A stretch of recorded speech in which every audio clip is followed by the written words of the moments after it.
Chris.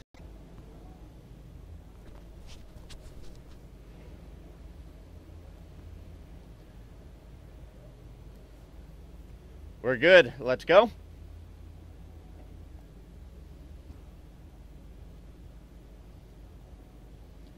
Buenos dias. Good morning and welcome to day 5 of competition here at the 2014 APB Arica Chilean Challenge.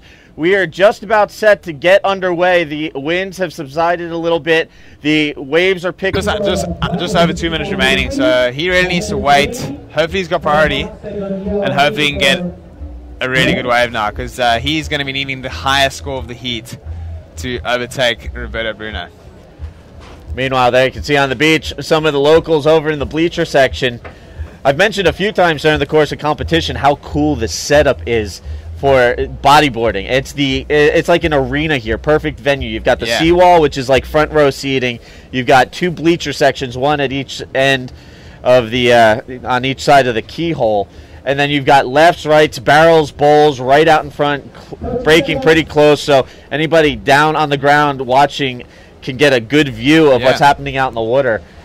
This is quite literally one of the most perfect venues for bodyboarding I've ever seen. It is, Steve. It really is. And just wait till you see it on the final day, man. It gets packed. You know, the whole town comes down, and you know, that's what I really love about coming to Arica, is that the whole town gets behind the event. You know, they really love it. The local government throws out some great support, and they have us here every year. And you know, while I was saying that, the horn just blew, Steve, so that signals the end of that heat. That's a wrap on round 5, winning the last heat of that round. Louis Finnegan looking strong. Combined heat score of 14.33 takes the win. Following out of that heat, Roberto Bruno with a combined heat score of 13.27. We'll see those guys again in round 6, man-on-man heats, which we are getting underway with. The first heat of round 1, Orival down, the 2008 world champion from Brazil, going to work out in the water against Alan Munoz, the local favorite from here in Chile. Yeah, this is going to be a massive heat, Steve. You know, this is a pretty big heat for me too, with Yuri being in a good position to catch me with his result in this event. So you know, it's a bit tense for me to be watching this, but no better place to watch than the booth, right? Now, how stressful is that to have to be concerned about the point rankings? Do you give it a lot of thought, like who's where and, you know, who's trying to catch up with you, or do you just, you know, take it in stride? Yeah, well, you know, I've been trying to not really think about it too much. You know, it's so early in the year, and so much can still happen, but you know, it's hard not to get caught up in it, because all everyone's ever talking about is, oh, you know, that Jared got knocked out, and all the guys are going to overtake him, you know, and so and fair enough, you know, because I guess that's what we're all here to do, is win the world titles. That's what everyone's concentrating on. But for me, I'm just trying to take it event by event. There's a couple of guys in this event now that have still left that are in a good position to catch up to me. I did have a pretty good lead coming into it, like a 500-point lead, which is, so, you know, Ben's in a really good position to catch me here. So is Pierre, so is Yuri. So I'm just interested to see how it plays out, you know, and just looking forward to the next event in Antofagasta and Sintra. You know, that's where I'm setting my focus now. Yeah, I have to admit I'm guilty. I mentioned earlier on air that with your shocker yesterday, that, I mean, basically the top 5 is pretty tight. I mean, after 2 events coming into the 3rd event, the point standings are still pretty jumbled up. There's a lot of guys tied for position, and basically the top 5 is up for grabs at any given event until we get deeper into the season. Exactly. So, I mean, we saw Ben Player win pipe, go into Brazil and leave number 2. You know, you came in number 1, and unfortunately you didn't get the result you would have liked. Yeah. But you know, there's basically a handful of you guys that are in the running for the number 1 spot and trying to win a world title. Yeah. And I can pretty much say at this point that the entire season is probably going to see a lot of back and forth. Definitely. And it's going to probably come down to the wire for whoever comes in with that championship trophy at the end of the season. Exactly. Yeah, this event was really important in the aspect that you know, if I had to win or do really well, that it would have made it a lot harder for everyone else. But here we got Yuri, He's racing down the line at a good looking right. He spins off the top, really nice spin, a lot of power and speed in that. And he's looking to get something here off the end bowl, but just went a bit of washing. It's really shallow in there, Steve. Right onto the rocks. So really good option there for Yuri to pull out of that. I've been telling people all week about how quickly the rocks come up, and we touched on it earlier, and how shallow it gets. We've even had a couple of competitors refer to it as hitting concrete, but it's like concrete out there covered in barnacles, so it's a bit of a cheese grater. Yeah, man, concrete's like a light term for it. I hit my heels pretty hard yesterday, and it really felt like someone had dropped a brick on them. But here we got Alan Munoz on a really good-looking wave. Punches the roll through that oncoming section. Critical maneuvering there. Alan Munoz. And unfortunately, there you can see his board tombstoning and unable to complete the maneuver. But Alan Munoz coming out, charging that left-hand set, really going for it, driving that roll through the pitching lip, but unfortunately got a little caught up and could not complete the maneuver. Yeah, it was a pretty ballsy effort there from Alan. That was a really good-looking wave, big, heavy. And I don't know if anyone noticed, but as he was trying to push through that, did anyone see that rock that completely stuck out of the point? So that just illustrates just exactly how close you actually are. It's another look at Yuri's one. Really tight, quick spin off the top there. And, racing for ages. But unfortunately, just on these small days down at the end of the ride, it really goes pretty mushy. Yeah, it looked like he was going to get that reformed bowl section there at the end. But that was basically breaking right in front of that rock ledge we keep alluding to. Yeah. The landing on that could have gotten pretty nasty. Meanwhile, here's the replay of Alan Munoz on that left-hander. Yeah, just a bit too much water there for him, Steve. It's really shallow there on that ledge on the left. So if you're landing under the lip or after the lip has landed, it's going to make matters very difficult for you to push out of that. But as we were saying earlier, it's Yuri's in a really good position here to move up in the rankings. I think he's had the most consistent results so far with a second at Pipeline and a fifth in Iriquachara. So whereas Ben and myself both have a 17th in our standings now. So it's it's going to be a really interesting title run, and it's far from over. And, just stay tuned. Yeah, just taking a quick look at the 2014 men's rankings after Event 2 at Iriquachara in Brazil. Jared Houston coming in as the world number 1, Ben Plyer second. PLC and Ori Valadown tied for third, and Amaury Laverne fifth. So there's the top 5. And then just looking at the remainder of the top 10 real quick, Magno Passos, Alex Aranga tied for 6th. Sergio Luis comes in 8th, Tamega 9th, and Mike Stewart and Alberto Bruno tied for 10th.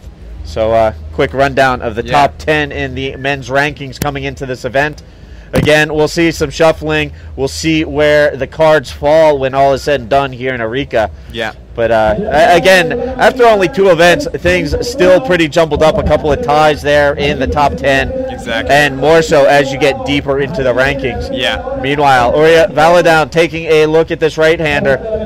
Oh, yeah, it's looking like it could offer something really good. Yeah. Big really nice flip. And, that was pretty good riding there from Yuri. The rights are so unpredictable, Steve.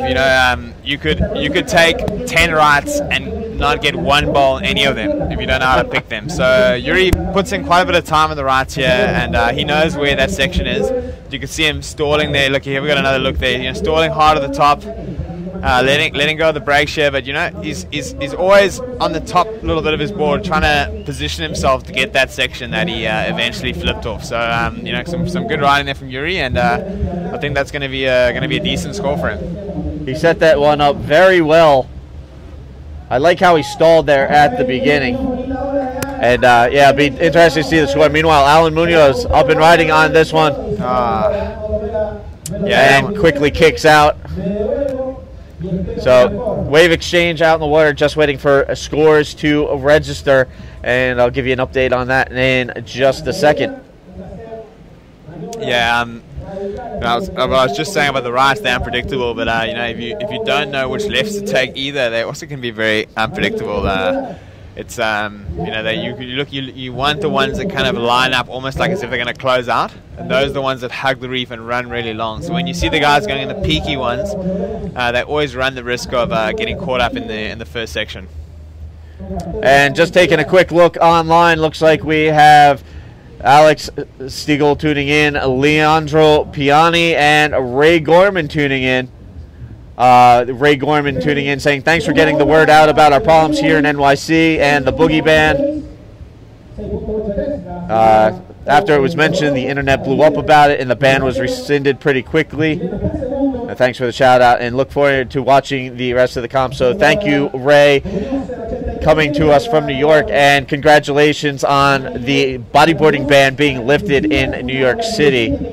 So it's proof positive that when people, especially the bodyboarding community, rise up and make their voices heard as one strong, united front, anything is possible. Yeah, it definitely is, Steve. It definitely is. And the social media is just going from strength to strength. You know, it's getting more powerful every single day. So it's great to see it being put to some good use, you know, because sometimes it can almost be a bit of a negative thing, the social media. You know, you invest so much time in it, but you know, when it gets put to such a great use like this, it really makes me stoked to see. All right, also tuning in, Jose Sanchez from East Florida, tuning in via Puerto Rico, saying your Pride model is sick. Sick. Well, thanks, Jose. I'm glad you like it, bro. And it looks like Murray Grant tuning in as well. Hey boys, who are you guys tipping to win the Arica Chilean Challenge? Sending good vibes from East Oz. So Murray looking for a prediction. I'll let you do the honors on that one. A prediction. Well, I will give you the prediction right after this. Alan Munoz taking off on a pretty nice looking wave here. He's unfortunately getting a little bit unstuck there on the bottom, but draws a really great line through that barrel, and wow, nice. Finished off with ARS. So that was pretty amazing riding there from Alan. You know, he looked a bit shaky on the start, but he really turned that wave into a keeper there. So, you know, with that being said, I think that I'm going to go out and say that Alan Munoz could be the major dark horse in this event, and I would not be totally surprised should he go on to win it. But other than that, my safe bet would have to be between Ben Play and Amari Laverne. Here's the replay of Alan Munoz pulling up into the pocket, gets the barrel, comes out, nice air roll spin, gets it around and kicks out, and you could hear the crowd down on the beach just absolutely pumped on that. Yeah, man. Wow.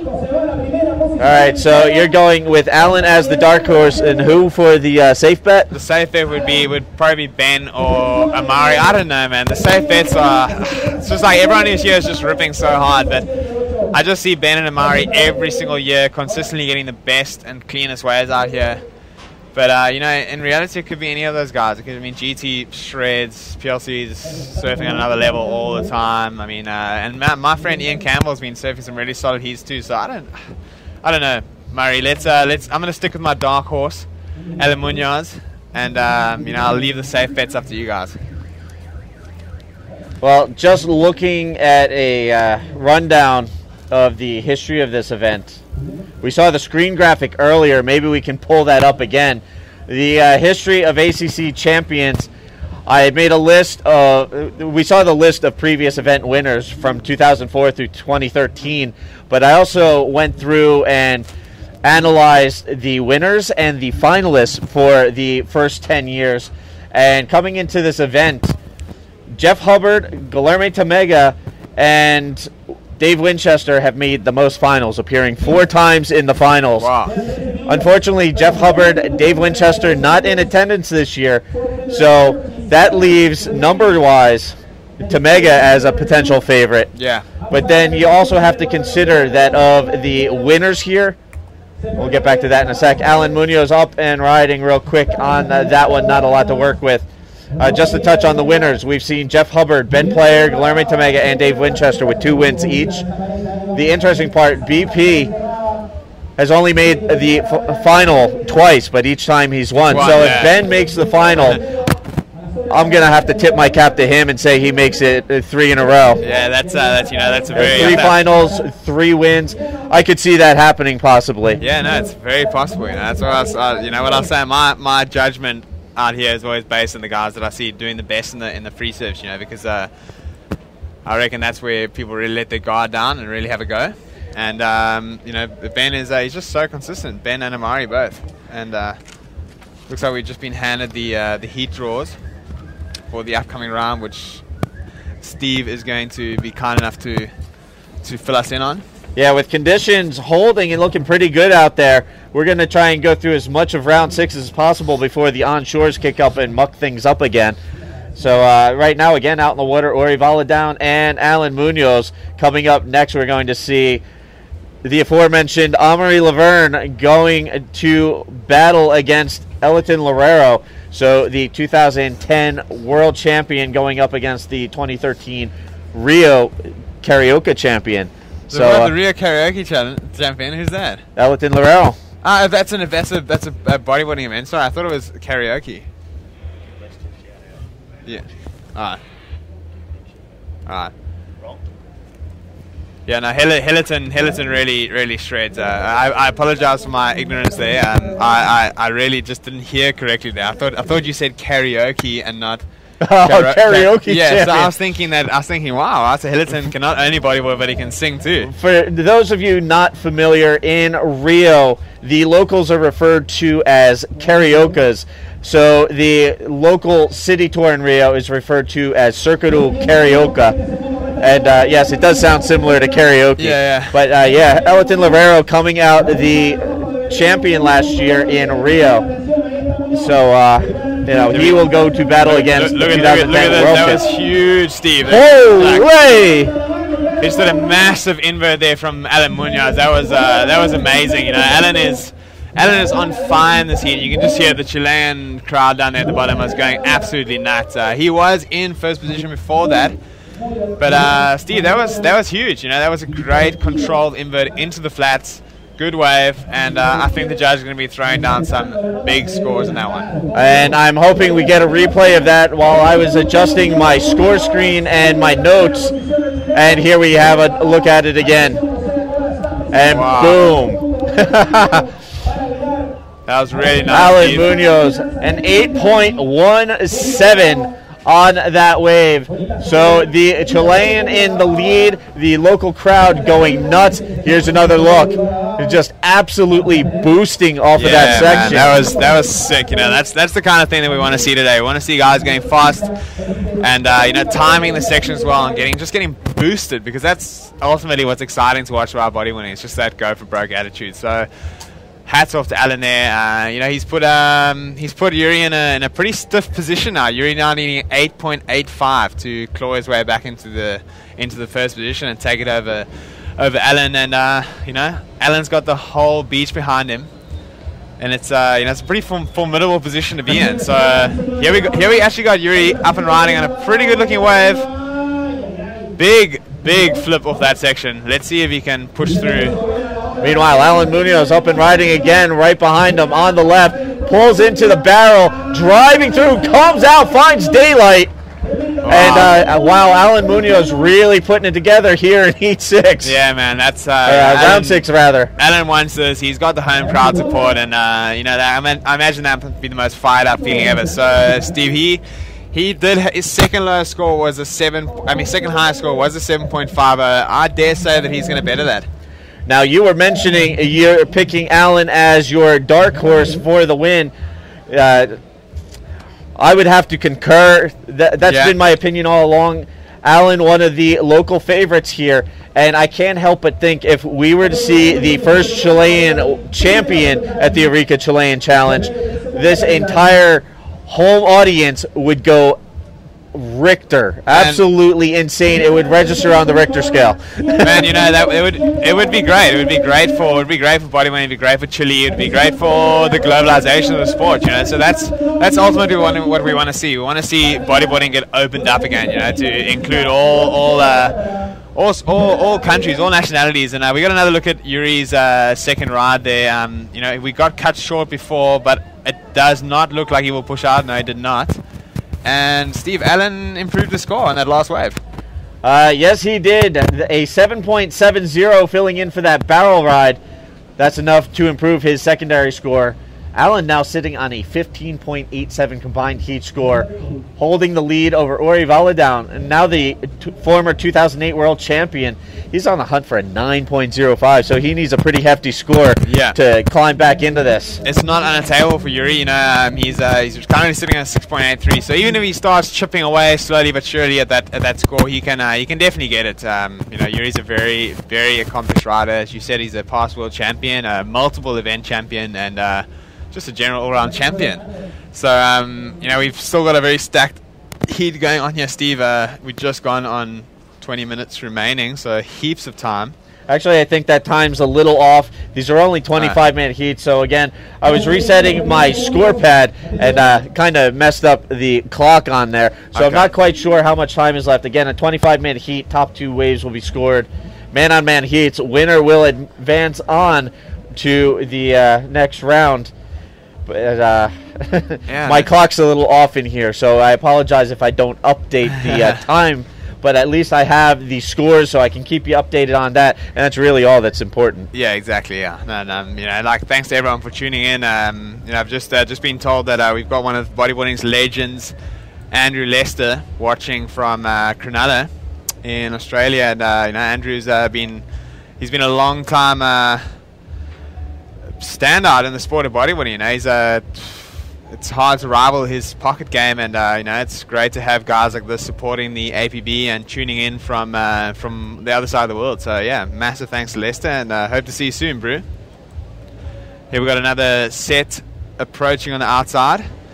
Looks like Yuri has, I imagine he has priority in this one, and he's, yeah, like we said earlier, he's looking to get that 9.05 to move ahead of Allen, and be interesting to see which way he decides to go. Here we go, Allen taking him on a pretty nice looking left. He's, you know, unfortunately just getting stuck on the outside of that one. It just had too much wrap on that one, Steve. Kind of angled in too much towards the reef. So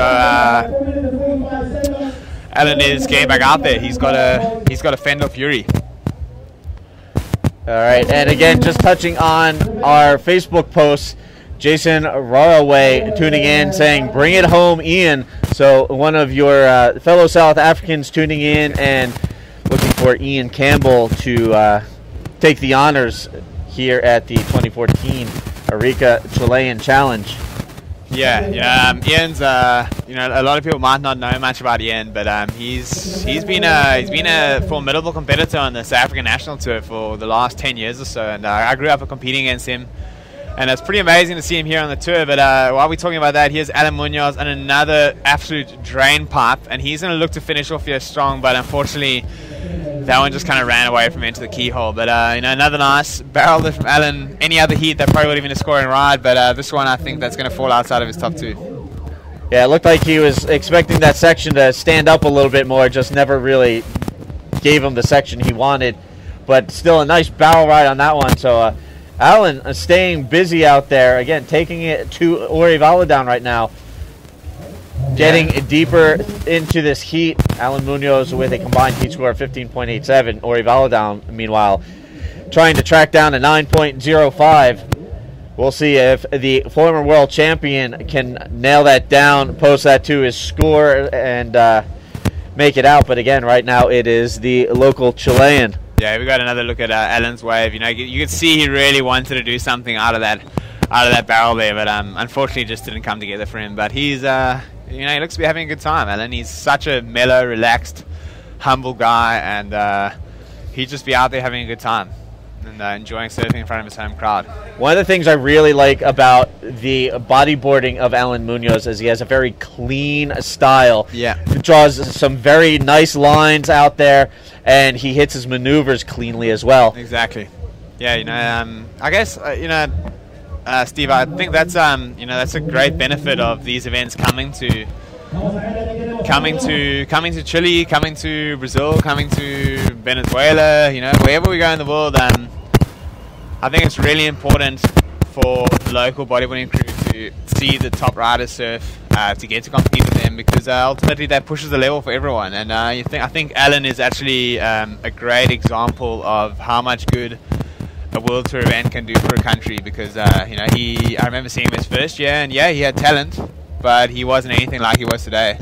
And now he's on the verge of knocking out a previous world champion. So and here he is, up and riding, Ori Valadown, going for the air roll spin. It gets it around. Yeah, that was a great answer back there from Yuri. That should definitely help him out. He's looking to replace a 2.50 as a secondary score. So this will definitely help increase his overall score and cut into that 9.05 deficit out in the water right now. Yeah. As you can see, Ori paddling back out to the lineup. But as you were alluding to, in conversations with the event organizer, Tomate, he was saying, over the course of the last 10 years, his hope, his dream, was to be able to bring international bodyboarders here for all of the locals to be able to interact with and see. And meanwhile, interacting with the waves out in the water, Ori Valadown doing some work, just waiting for that score to filter in. A nice air roll spin on that one. Yeah. Well, So there we go. there it is, 7.27. So now Ori on the hunt for an 8.61, a little bit more manageable. Yep. Reduces that massive 9.05 to an 8.61 that he needs to find. Exactly. And trying to close the gap between himself and Alan Munoz. Yeah. Well, that's like you said, that's definitely a lot more attainable for Yuri Valadown. Even just so if it's a little bit of less of a mental weight. When you're out there in the water and you hear you need a 9, you're like, oh my goodness, a 9. Like, what the hell must I do for that? But you need an 8. Even though it might just be a 0.4 difference, it still sounds better to you, and it's just a lot easier to go after. But I'm not exactly sure how much time we have remaining in this heat, but here we got a nice looking wave coming through. I think that Alan might use priority here on Yuri to keep him off that one. Yes, he does. Wow, that's the end of the heat, Steve. Nice bow, gets spit out. Carves off the top, and Alan Munoz stoked, even more stoked, the home crowd, as you can hear the hoots, the hollers, the whistles, and the applause down on the beach. So Alan Munoz advancing to the next round. Yeah, that'll be the quarterfinals. So I keep saying the next round. The next round is pretty much the quarterfinals. Yeah. We're getting into the heart of competition. So the local favorite is through to the quarters. Yeah, man, that's awesome. That's awesome. That really. I'm pretty happy with that outcome. It's good for me, and I'm really stoked with Alan's performance there. Hard lines for Yuri. He's such an accomplished rider, but it looks like Hilton Herrera is going to try and redeem his Brazilian counterpart here. He opened up pretty strong there. But huge congrats to Alan, and very well done to Yuri as well. He's thanks for a great heat to watch. Yes, definitely a solid performance from both our riders. Unfortunately, one of them had to bow out, and one moves on. Kind of like Mad Max Beyond Thunderdome. 2 men enter, 1 man leaves. So there you have it. Alan Munoz, that 1 man, he moves on. And meanwhile, there you can see out in the water right now, Amaury Laverne in red, Elton Loureiro in yellow. So we're getting into the thick of things here at the 2014 Arica Chilean Challenge. We are into Heat 2, Round 6. Man-on-man competition from here on out. And there you can see on the beach, making his way in, the winner of that last heat, the local favorite, Alan Munoz. Yeah, Alan. Yeah, this Alan. He was getting congratulated by Pablo Jimenez, who's been covering this event on behalf of the APB and doing a great job of it. So I just wanted to say a big thanks to Pablo for keeping us covered all the great imagery and braving the cold channel to get some shots from the water. And look at Alan. They're coming up there. He's like I said before. He's such a good, humble guy. There he's getting some applause from his country. And, really warms the heart to see Alan move through there. So big congrats, man. All right. So again, Alan Munoz taking out Ori Valadown in the first heat of round 6, getting into man-on-man portion of the event. And out in the water again, Amaury Laverne, Elton Loureiro. And touching on our Facebook page again, It looks like we have more South Africans tuning in. James Jones tuning in, saying, big up, Jerry. Yeah, James is another guy I grew up competing against in South Africa, and he's always a really smooth, clean style in his riding, and he's gone on to pursue some other things in his life right now, but he's just a legend. It's good to see the home crowd getting on and supporting Ian today. And let's just encourage all the South Africans to get online and voice their support for Ian. It really helps. And let's see if he can bring it home for us today. I'm pretty sure Billy Thiel will be tuning in. I know he's been touching base with me throughout the course of the event. Also, back home on my end of things in the United States, I know Jay Reel, Manny Vargas, Big Todd Allen Martin, our Hawaiian beach marshal. They've been tuning in, hitting me up, as well as Shane Lono and his family. So thank you to all those guys for your continued support and tuning in to watch live coverage of professional bodyboarding here at the 2014 APB Arica Chilean Challenge. Man, how good is Big Todd, hey, Steve? He's such a legend. Big Todd is the man. Yeah. I love that guy. Yeah, he's so cool. I reckon I'm just going to call out to the organizers of the Pipeline Contest, that next event, that got to give Big Todd a quick break from the beach marshalling and get him on the webcast, because this guy is he's a living legend. He's been there since I can remember going to Hawaii, and always smiles, always the best vibes before your heat. And it's exactly what you want, So, big shout out to Big Todd. And we mentioned the Jersey Mop earlier. Justin Curtis tuning in and watching now. Big shout out to him. Meanwhile, out in the water, going for a big flip on the left-hander. Aubrey Laverne looking to get things done out in the water. Elton Lorero started off with a 4.83. Meanwhile, Aubrey Laverne getting on the board with his first wave of round 6. So we are underway again. Getting into round 6, we have now gone to man-on-man competition for the remainder of the event until we crown a champion here out in the water. Former 2010 world champion, as well as 2010 finalist here at Arica, Amory Laverne, out in the water with Elton Lorero. Again, there we are, folks. Yeah. Steve Action Jackson, Jared Houston here in the booth holding down the commentary for you, bringing you the live action out in the water here at El Gringo. And again, Amory Laverne, Elton Lorero out in the water right now, and looking to get things done, take care of business out in the water. One of these guys will move on to the quarterfinals and up and riding. Here's a look at Amory. This is the replay of his last wave. A 5.67 that moves him ahead of Elton. So both riders on the board with one wave. They will look to back it up now and build from there. Yeah, you can see the judges are being pretty conservative in this the first exchange here in this heat.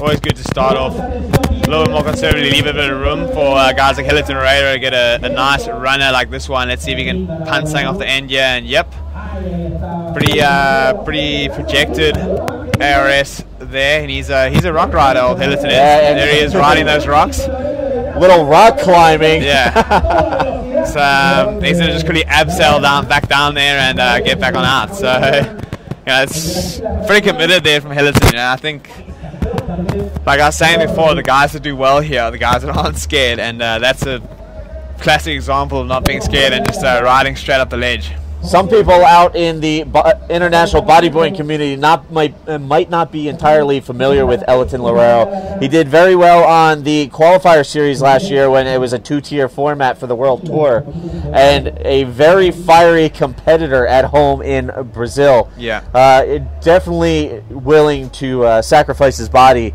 to get the scores out in the water. Yeah, and that was a perfect example.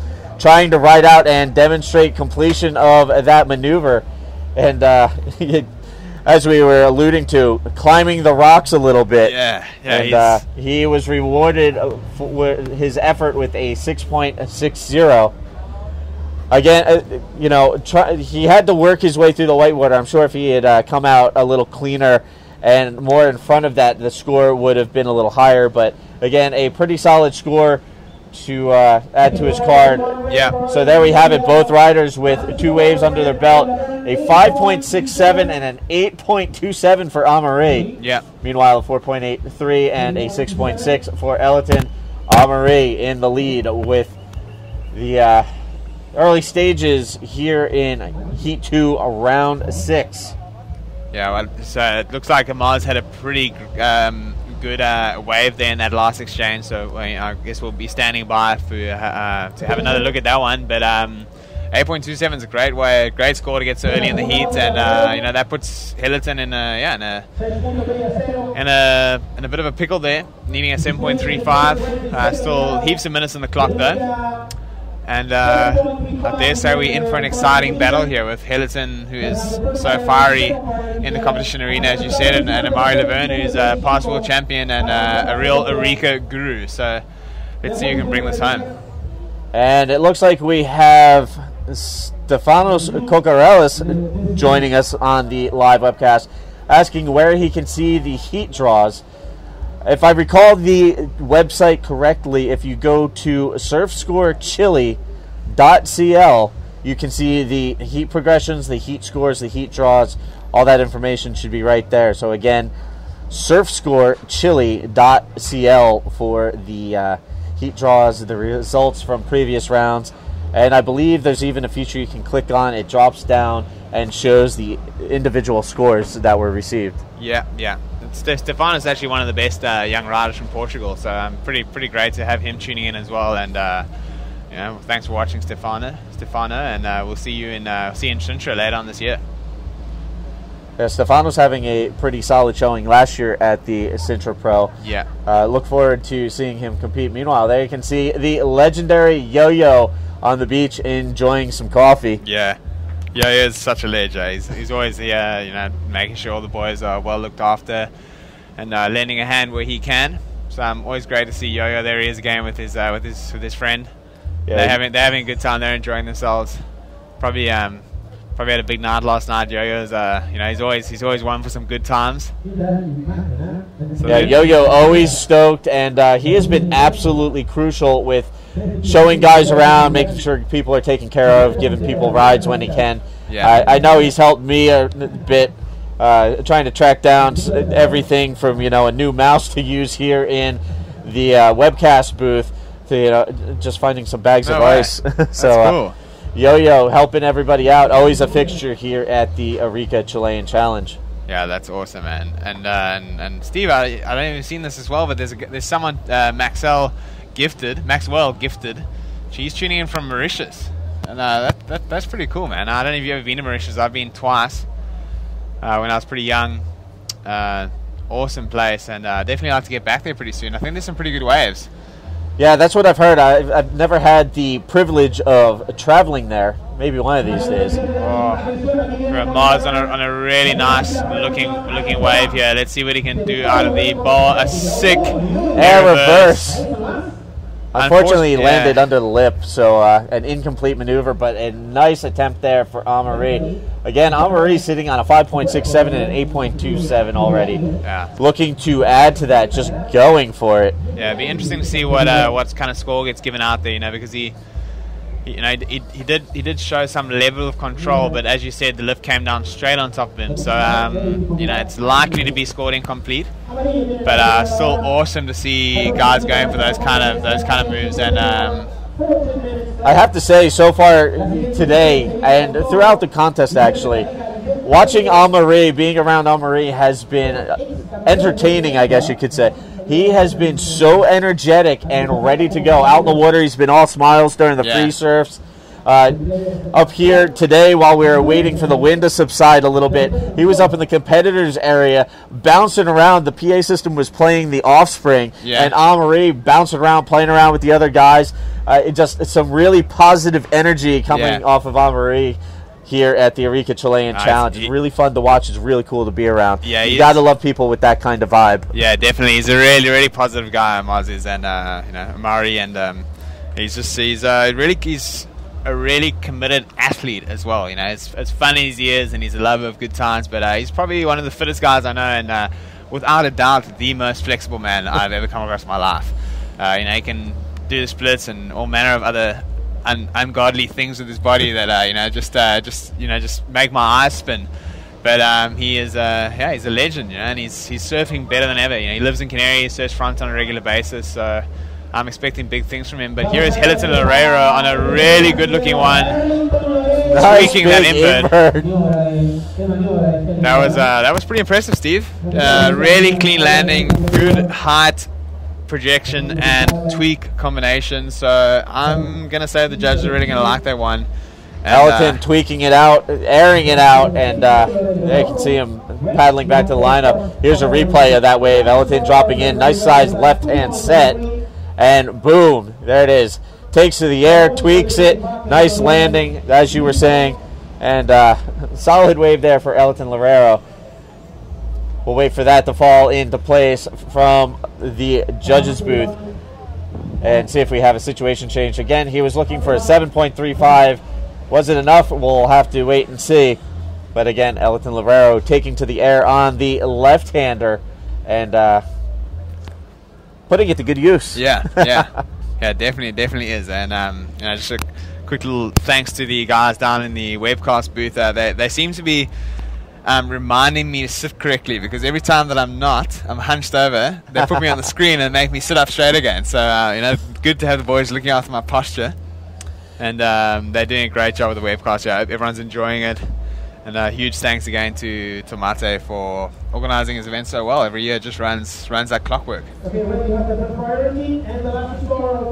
And here it is, 6.67 for Elton Loureiro. Not quite enough, but it does improve his overall combined score. Now he's just looking for a 7.28 if he's going to catch up with Amaury and take that top spot. Yeah, I was very impressed with that one from Hilton. He had a great line around the section. He knew exactly what he wanted to do there. Wanted to get air and land cleanly, and he did just that. So, the judges rewarded him accordingly. And yeah, like you said, he's now searching a slightly more attainable score. And here we got, a little bit of a lull out there right now. The guys are getting back into position. Just really so good having priority in the events nowadays. It really takes out that element of nastiness in the water, and it makes everything a lot more relaxed, and it brings it back down to the riding, which is ultimately what guys want to see. When you come and watch an event, you don't want to see your favorite rider getting hassled and not catching a wave. You want to see him going head to head with everyone else, and I think that credits to the guys behind the sport for the last few years for really pushing that in. All right, and again, a quick reminder about the Facebook pages. Association of Professional Bodyboarders.com. Let me start over again. Association of Professional Bodyboarders, as well as Arica Chilean Challenge. Be sure to go online to Facebook, like those pages, and drop us a message. Let us know where you're coming from. Give us a quick shout out, let us know what's on your mind if you have any questions, and we will do our best to help answer those questions and give some shout outs to people. And real quick, tuning in, it looks like Bob Baldwin from Atlantic Bodyboards tuning in New York. Looking good, boys. Thanks for bringing attention to the NYC band. Keep up the great work. Thanks, Bob, for tuning in to watch this. Whoa! Elton Loureiro is boosting on that one. Yeah, that was massive, Steve. He really went for it there. I really like that he kind of went a lot slower into his rotation than he usually does, and pretty composed. Unfortunately, landing a little bit on the inside rail and bouncing back up to the face instead of into the flats. So that's what got him caught up on that. We tend to say up in the competitors area that he overcooked the goose a bit. But still a great effort there from Hilton Loureiro, and he is on his way back out.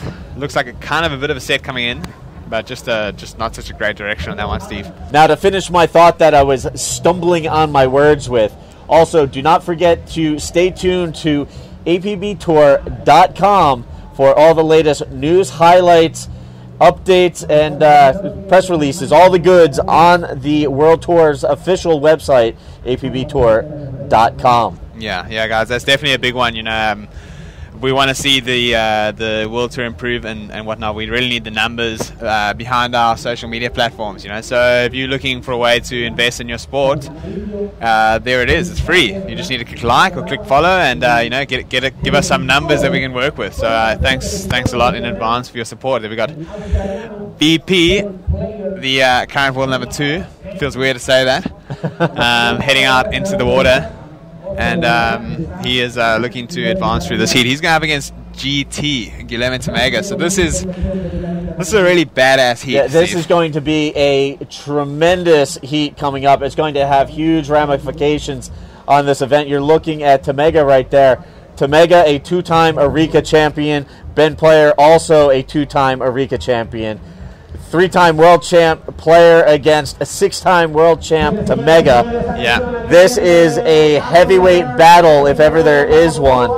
Meanwhile, out in the water, 2010 world champ. Nice air roll spin, lands in the pocket, scores a cover-up, and comes out, combos it with the spin. Wow, and that's why that man is a world champion. Yeah, that was 60. That's exactly what I'm talking about when I said to you that who's the strongest out here. And, that's Mars. He just rides with so much confidence. You see how he made sure he had the full rotation on that. It was kind of more of a backflip, but as he was coming down, he twisted his body to land, so he had the most scoring potential to finish that wave, and he got back into the barrel and finished off with a spin. So that's the kind of confidence I'm talking about with this wave that really gets you to the next level.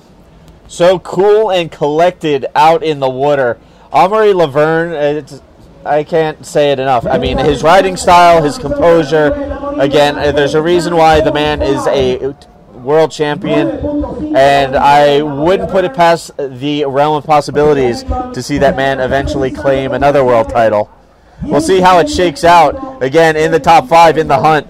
You're on the hunt for your first world title. I'm sure he'd like to back up his first from 2010 with the second one. Yeah. So we'll see where everything shakes out for you guys at the end of the year. Yeah, no, I'm kind of pulling for all of you, but unfortunately only one guy can walk away with the world title. Exactly. So I think Mars in a really good position right now in this heat. And I have heard some large scores being dropped outside the booth here, but we'll wait until those are official on our screens to read them out to you. But Mars is going very, very well in this heat.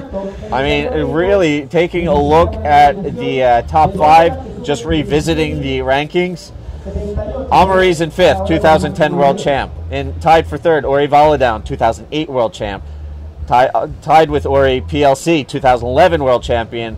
In 2nd place, Ben Player, 3-time world champion, 2005, 2007, 2013.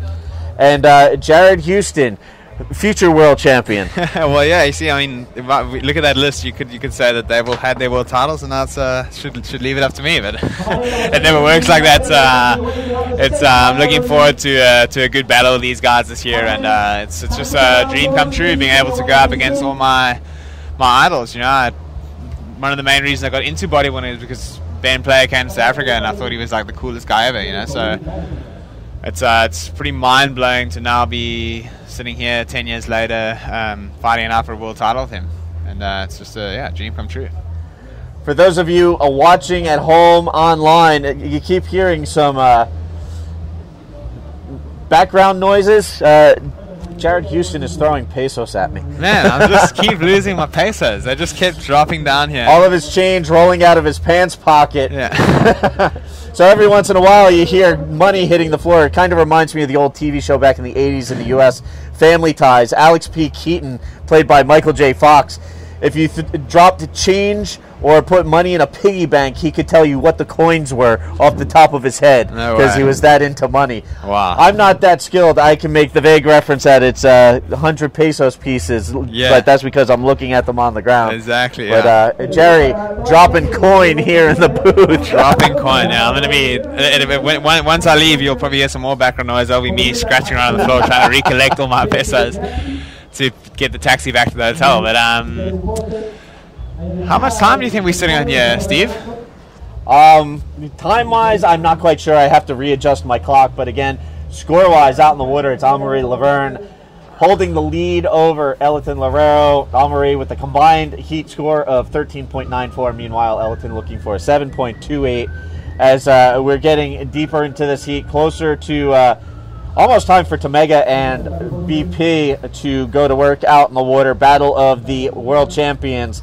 Battle of the former Arica champions. Ben, the defending winner here. Yeah. And this is going to be interesting to watch, to say the least. Yeah, this is going to be a very big heat coming up. if anyone's out there kind of tinkering on the edge of tuning in, or all you guys that are tuned in right now, you should definitely get sharing the live webcast, because the next heat coming up is going to be an absolute bunter. Here we got Mars on a nice looking insider, good line through the barrel, whacks a very clean ARS, and spins to finish it off. So I don't think that he's going to be improving his score much with that, but he's just keeping busy out there and enjoying the pumping waves. All right, and again, while we get down to the tail end of this heat, waiting to go into the next one, taking another look at Howie Lawson messing with us now, asking me what my favorite Elton John song is. Not a fan of Elton John. Sorry, I grew up on a steady diet of New York City hardcore and old school hip hop. So if you want to ask me about Sick of It All or Public Enemy, I'll have some answers for you. Elton John, got nothing for you, brother. And some of the quick shot of the local crew. The beach looks like it's filling up somewhat. It's still a little bit early down here for the locals. It being a Latin American country, everything seems to happen pretty late. When we're walking down to the beach in the mornings at around about 6 a.m., it's the streets are packed, but it's still packed from the night before. Everyone having a drink, doing whatnot, but and then come 8 o'clock, it's like a ghost town. So it's a pretty different dynamic over here. Yeah, here in South America, I mean, it's not uncommon to see people out until like 3, 4 in the morning, drinking, socializing, hanging out with friends, and then just sleeping in the morning. Yeah, no, they've got their lifestyle down packed. The one rolling through the unridden, and shot of Pablo over there. He's working some angles. We'll probably see those on the Instagram page later. While we're talking about the Instagram page, definitely give APB Tour a follow on Instagram. That's at APB Tour. As I was saying before, the more numbers we have, the better. Here we got another shot of the guys waiting it out. Amaz is in a very commandable position right now out there, and he's looking to hold Hillerton Loureiro off a potentially high-scoring wave. And it looks like we've got a bit of a bump coming in. I just heard we've got 40 seconds remaining, so this wave might actually fall into time, Steve. Let's see if anyone manages to get on it. Looks like Hillerton is having a sniff, but decides to leave it. All right, so there we have the countdown. And it looks like Amaury Laverne will be moving on to the quarterfinals. So again, Amaury made the final here in 2010 when he went on to win his world title. Yeah. But he wants to win this event. So continuing on his campaign, he's into the quarterfinals. We will see him most likely tomorrow on the next day of competition. Yeah. Meanwhile, we are underway out in the water, and what a heat we have out in the water. 6-time world champ, 2-time Arica champ Guilherme Tamega going up against 3-time world champ and 2-time Arica champ Ben Player, and Tamega wasting no time getting shy, pulls in, driving through the barrel on the left, comes out. It looked like he was going for a gorf or something. So Tamega, right off the bat, dropping the gloves. That was one of the most confusing things I really need to see a replay of that. It looked like he came out of the barrel and went for one of Jeff Hubbard's gorf maneuvers. No, it was like, he was going so fast in that. It looks like we're going to get a replay right now. So look, I don't know if he dug his nose or what. He's really getting on the front of the board, really deep in the barrel there, and he just kind of like, it almost looked like he went over his rail and then decided to make lemonade out of lemons, and just went straight into try to make it into a roll. It's so funny because it just, the way it happened so quick. I mean, he honestly made it look like he was throwing into something mid-face. Kind of bizarre movement, but such an amazing barrel. Look how deep, completely gone from sight, comes out. It almost looks like he dug the nose, rolled over, regained, and then dug his rail and ducked out. Wow, that's so that was kind of wild. Jeez, and that's I think that was a pretty important slip there for Guillermo Tomega, because that wave was I really think that could have entered into excellent range had he come out cleanly. But regardless, I mean, great barrel. Really you could see just how technical that was, how far up in his board he was at the beginning. He was really drawing the fastest possible line he could to get through that thing, and looks like the judges threw down a 6.83. So Tomega opening things up out in the water. Meanwhile, BP waiting for a wave to come through. GT in red, BP in yellow. And some more shout-outs coming through. It looks like Scott Wilson from Bughouse tuning in from Brisbane, Australia. Sending congratulations to you on the wife and little girl. Thanks very much, Scott. Sending thanks to the APB. Thanks, Scott, for tuning in. Also, we have Chris Levi tuning in. Chris saying, loving the comp, guys. But can Jackson please move his headphone wires? I keep tapping the mic, apparently, when I turn my head to listen to what you have to say. It might actually be my coins dropping out of my pocket, Chris. I don't know what. Anyway, we apologize for the background noise. Yeah, Chris, I tried adjusting my mic. Again, I'll do my best not to brush the mic. Again, I am a little fuzzy-faced these days, so it might actually be my beard brushing up against the microphone. Also tuning in, Mick Parkhill. Let's do this. Louis Finnegan, Ben Player, Aussie. Yeah, Mick's actually Mick's the owner of BSC, which was past sponsor of this event. Great supporter of bodyboarding, and one of the biggest surf bodyboard stores in Australia. So thanks for tuning in, Mick. And it looks like Javier Delgado tuning in from Puerto Rico. Yeah, Javier Delgado is the character from Puerto Rico. Always see him getting around the beaches down there, and great to see the Puerto Ricans tuning in. Unfortunately, Babby Quinones couldn't make this event this year. He opted out to do some other things, but I'm sure that we might see Babby in Sintra. We've got GT Guillermo Tomega in red. He's kicking into this one, drawing a nice line around the section there, and waxes very clean ARS out onto the shoulder. And we got Ben Player taking off on a pretty peachy looking wave there. Draws that line into the barrel and comes out with a roll. So great wave exchange there from the world champions. Ben Player and Guillermo Tomega. Between them, they've got 9 world titles. Is that correct? Ben Player that is correct. Guillermo Tomega, 6-time world champion, and Ben Player, 3-time world champion, for a combined 9 world titles out in the water accounted for at the moment. Yeah. So that's a pretty huge tally they got there. And while we're just talking about numbers, if any of you fans out there ever wanted to know anything to do with titles or numbers or facts or any kind of bodyboarding related information, now's the time to ask. You've got the man Steve Action Jackson, who he's kind of somewhat of a bodyboarding encyclopedia. So if you ever wanted to know anything, you should get involved and get your questions going.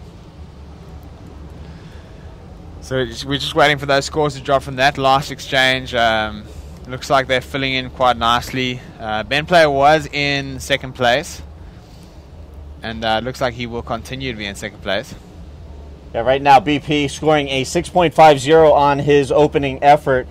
Now he needs to seek out a secondary score. Tomega already 2 scores on the board, a 7.0 and a 5.60. So both of these guys on the board. BP still looking for a backup score. Tomega with the early lead.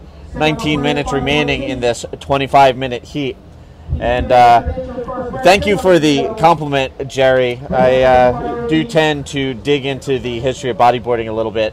As I've been joking around with people, when I'm not out in the water riding, I'm in front of a computer screen researching.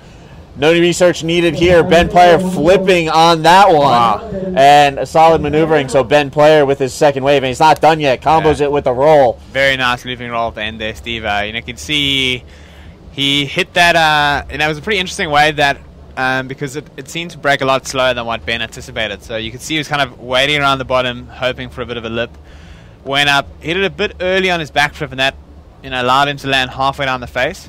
And when you land at such an angle backwards, it's really hard to control that. So that's why you saw him kind of do that bit of a head dip into the face. But he did very well to control that move at the end and finish off with a roll. So we'll just wait for those scores to drop and see if he's made a charge at GT's total. So just reverting back to the number of world titles out in the water. Again, Tomega with 6 world titles, BP with 3.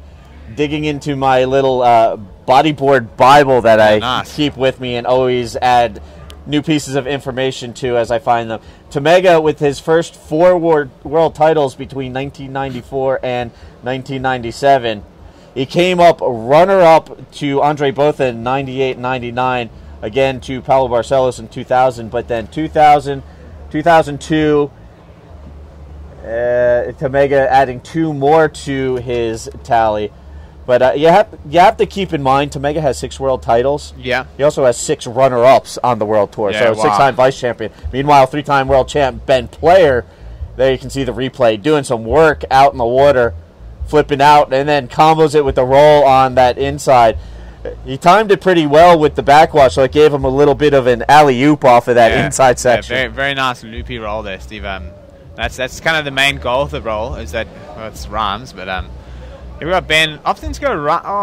Actually opting to keep GT off that one. That was what I think he was doing there, because Ben doesn't really tend to go right at Arica much. He's very, very in tune with the left-handers.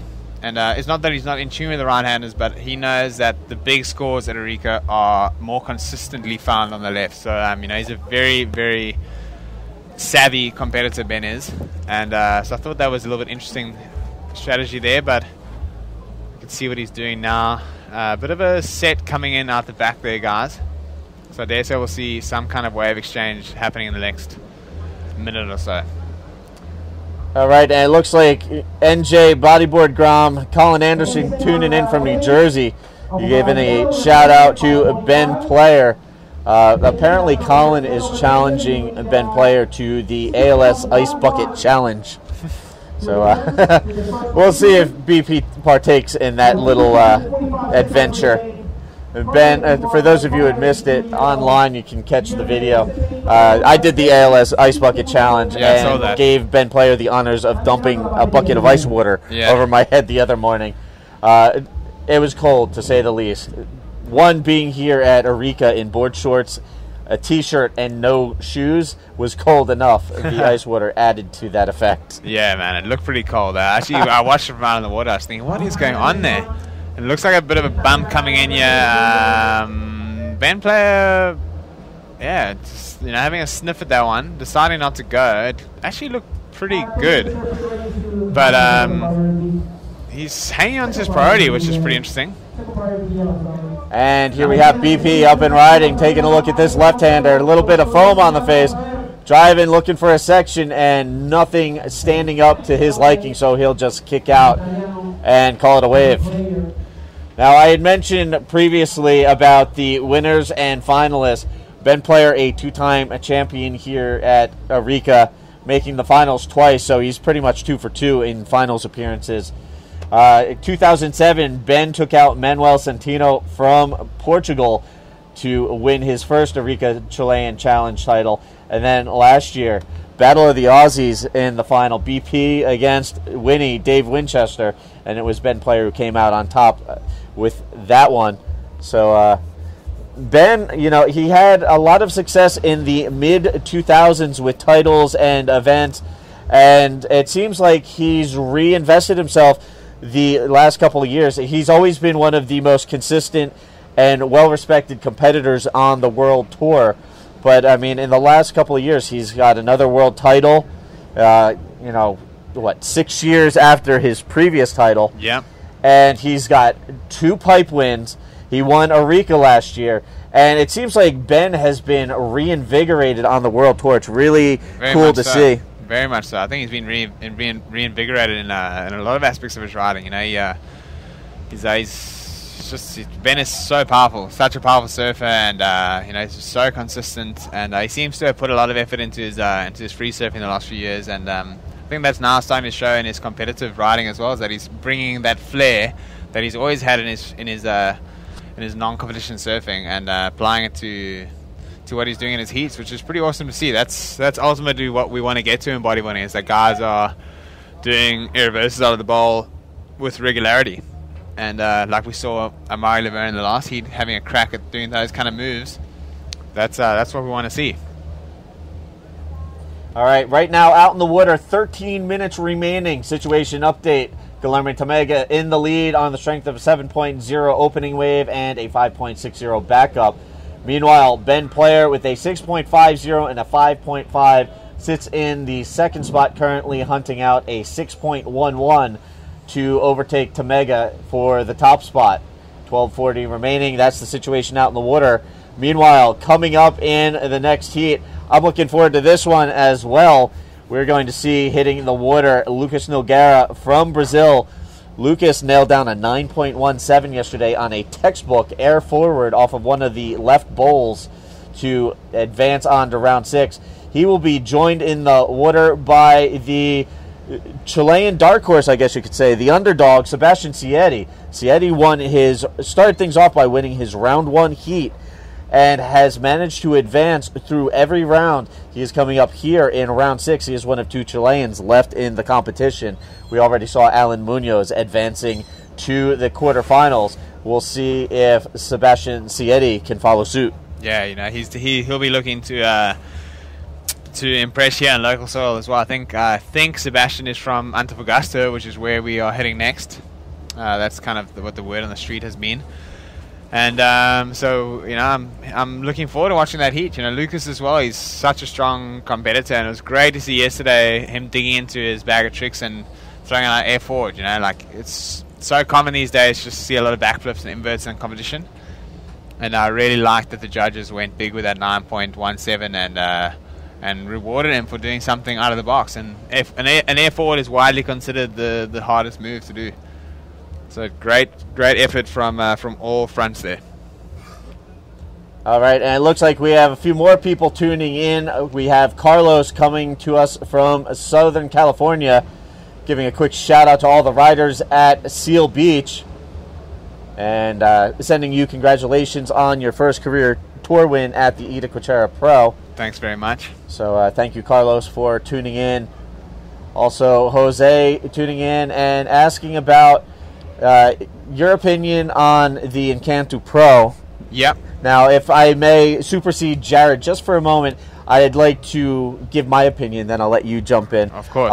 Honestly, with the Encanto Pro, I am really excited about the possibilities that are on tap with securing things for the long term, 2015, 2016, and beyond, to make sure that the Encanto Pro can be a part of the World Tour, run properly with the proper funding.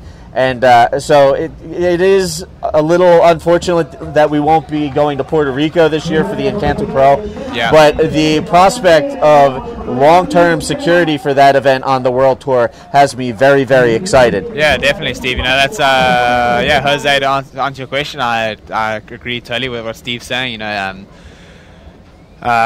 our, what we want in our sport is longevity and sustainability, and what we really wanted to secure with the Encanto is something that keeps bringing that financial injection to Puerto Rico every year, and as well as brings the best bodyboarders in the world for many years to come. And we felt that the best way to do that this year was to take a regroup stage and secure the event for 2 years, and that's exactly what is going on at the moment. So you can be very sure that the Encanto Pro will be back, and we'll be back bigger and better than ever, and we'll be back for the long run. So if I were you, I'd start to get excited.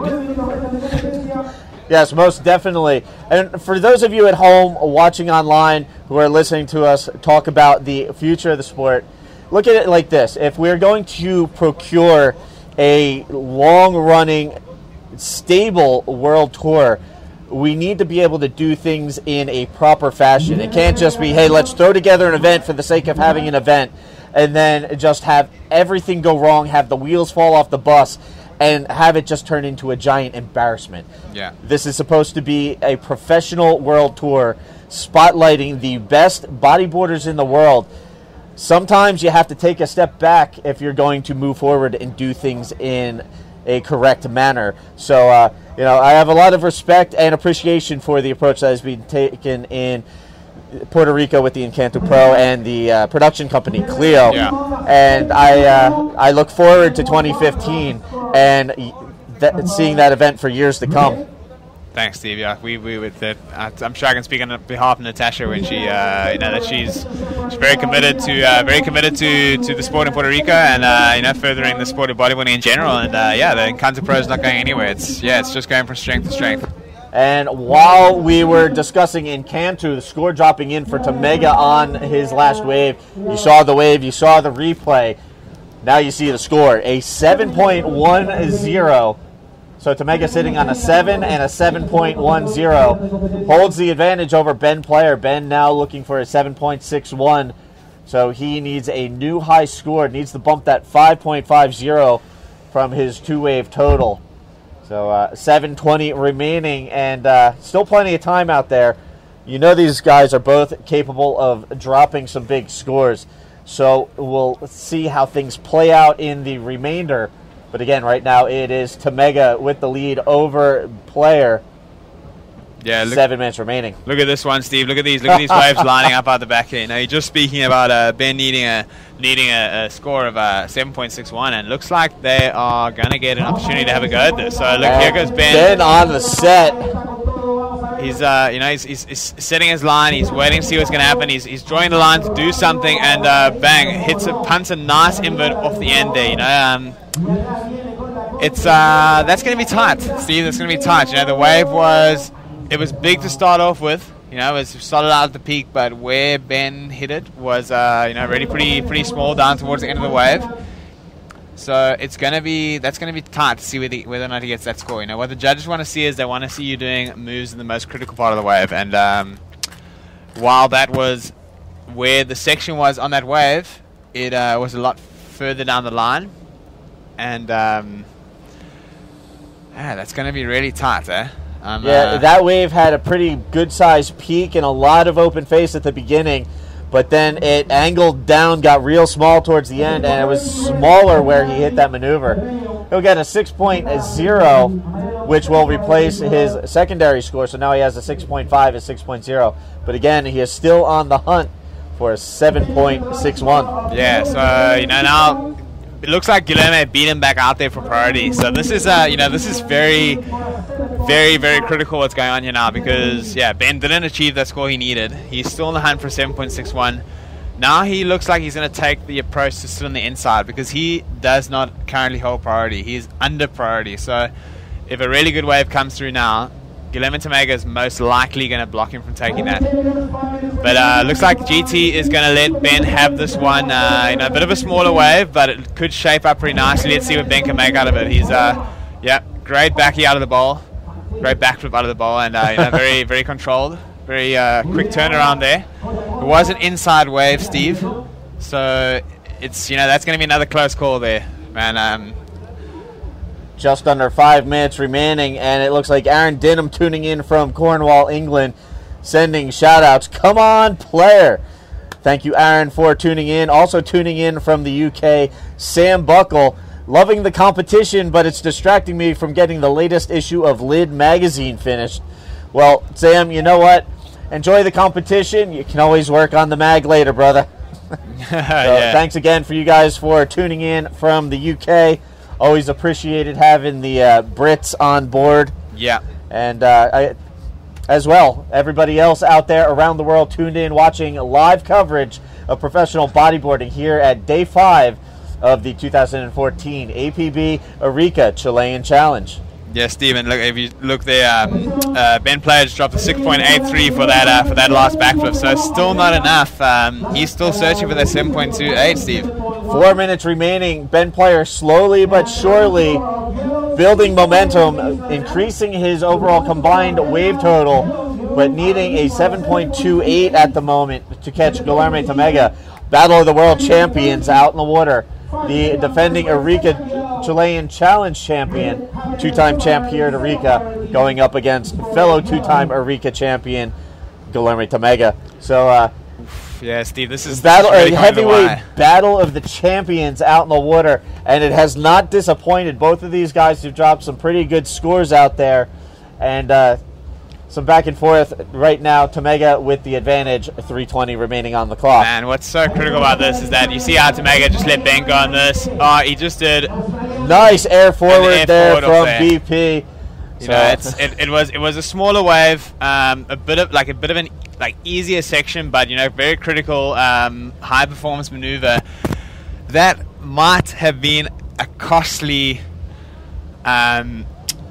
mistake there from GT. I'm not going to call it a mistake just yet, so I'll retract that term. But you know, what's really putting the pressure on right now is that GT is holding priority. Ben needs a 7.28, so GT now has to make the call as to let Ben go on a wave or not, because he can use his priority once to stop Ben from catching a wave, but once he's used that, it's done. Ben just came up just short there with a 7.10. That is too close for comfort, but now he just needs a 7.01.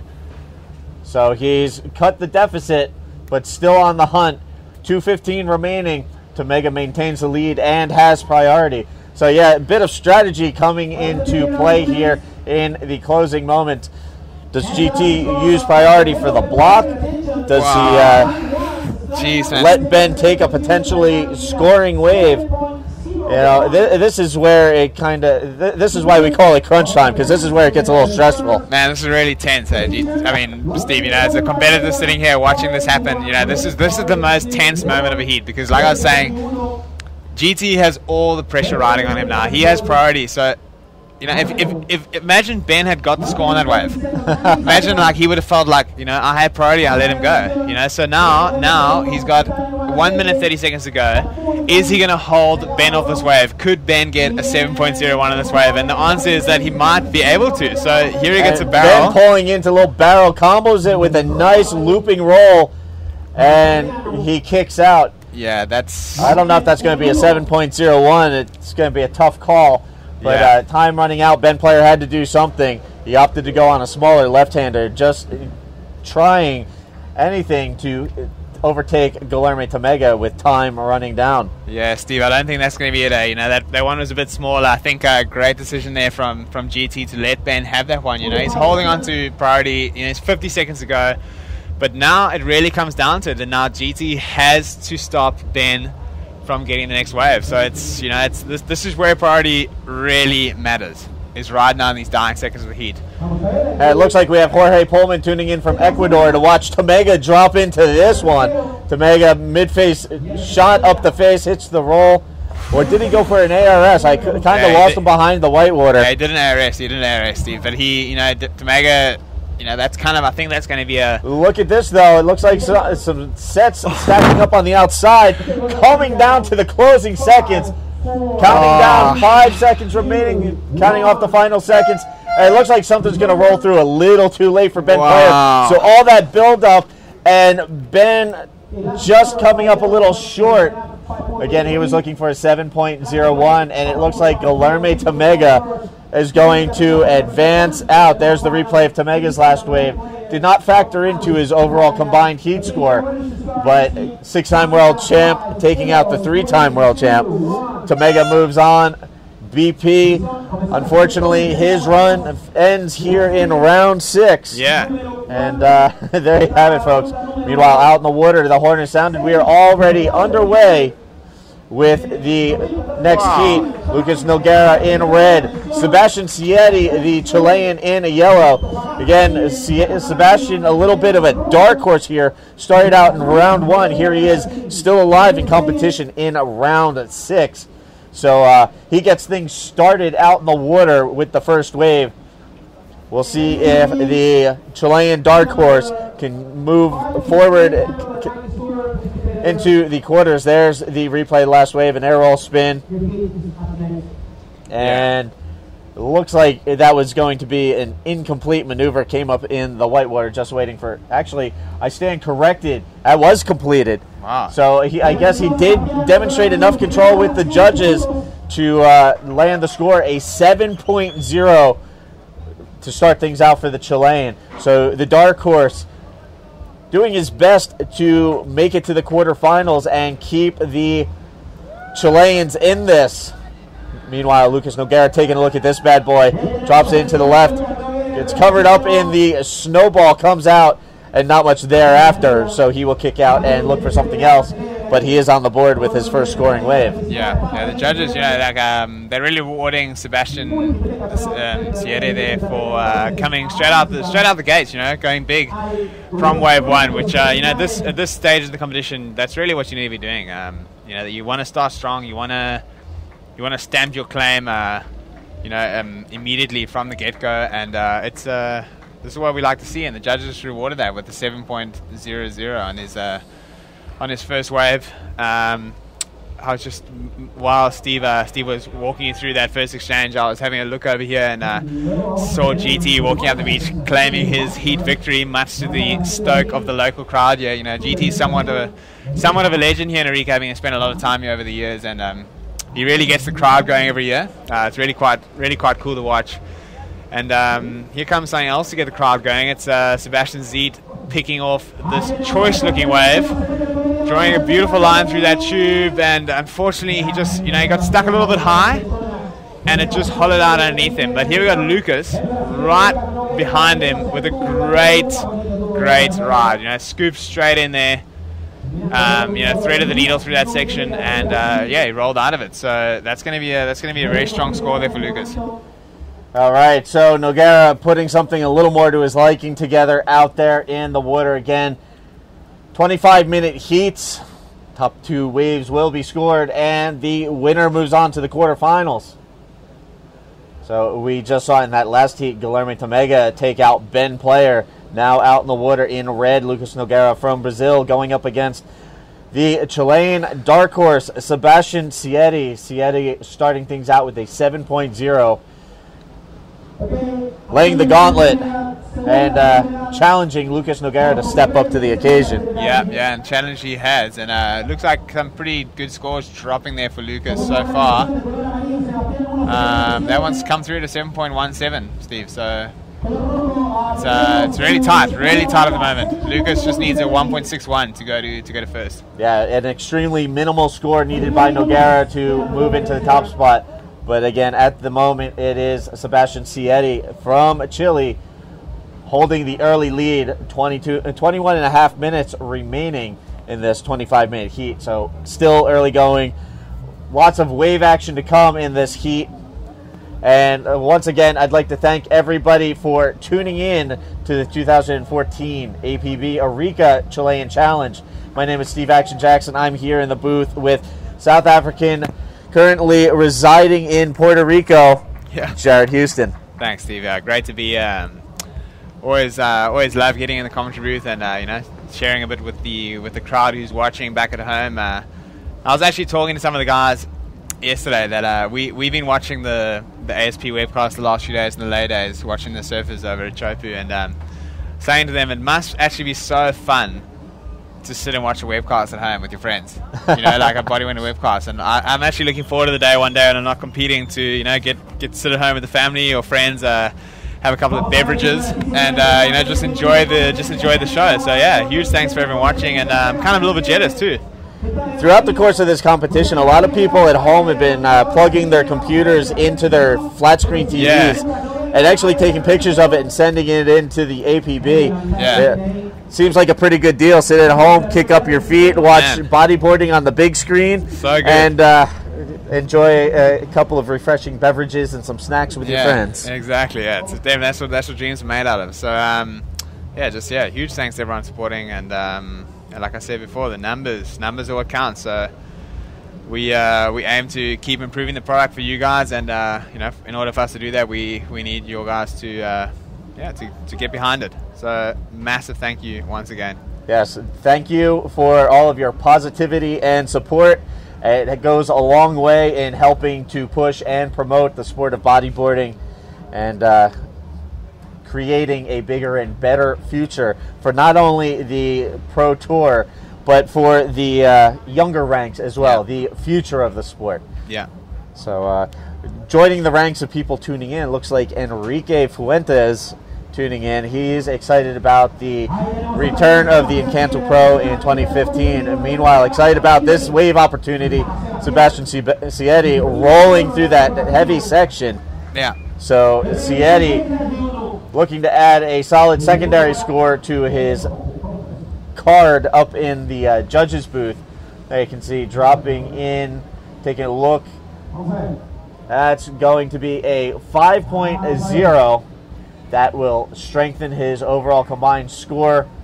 And now Lucas Nogueira, still only needing a mid-range score, looking for a 4.84, but he needs to replace that 1.17 sooner rather than later. Yeah, definitely a smart move from Sebastian there to keep busy and keep pushing that score forward. Because that really puts the pressure on the guys in second. When if you're in second and you need a 1.17, which is what Lucas previously needed, that's you kind of feel like you're already winning.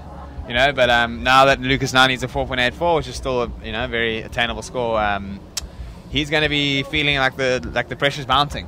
So definitely a clever move there from Sebastian, and like we were saying before, it's just awesome to see these local Chilean crew coming through the ranks here. And Lucas Nogueira up and riding on the left, dropping in. The Brazilian hits the big flip off of that section, but unable to stick the landing. Yeah. They can see him popping up, collecting his board. He'll make his way back to the lineup. Yeah, it's pretty common to see in competition that guys it's affectionately called throwing down the landing gear, but guys they kind of drop their legs, and the reason that a lot of people do that is to try and minimize the turnaround time between when landing a move, but sometimes it can also backfire, like what just happened for Lucas, where it actually stops you completely and the wave overtakes you, whereas I reckon if he landed a bit flatter, kept his legs up, he would have been able to slide out in front. So it's interesting to see the different approaches everyone takes, and sometimes it works, sometimes it doesn't, because every wave is different. That's the real draw card with ocean sports, with wave riding sports. So right now, with just under 17 minutes remaining, it is Sebastian Sietti, the Chilean dark horse, in the lead. 16:40 standing between Sietti and a quarterfinals berth. Again, Sietti coming to us all the way from round one.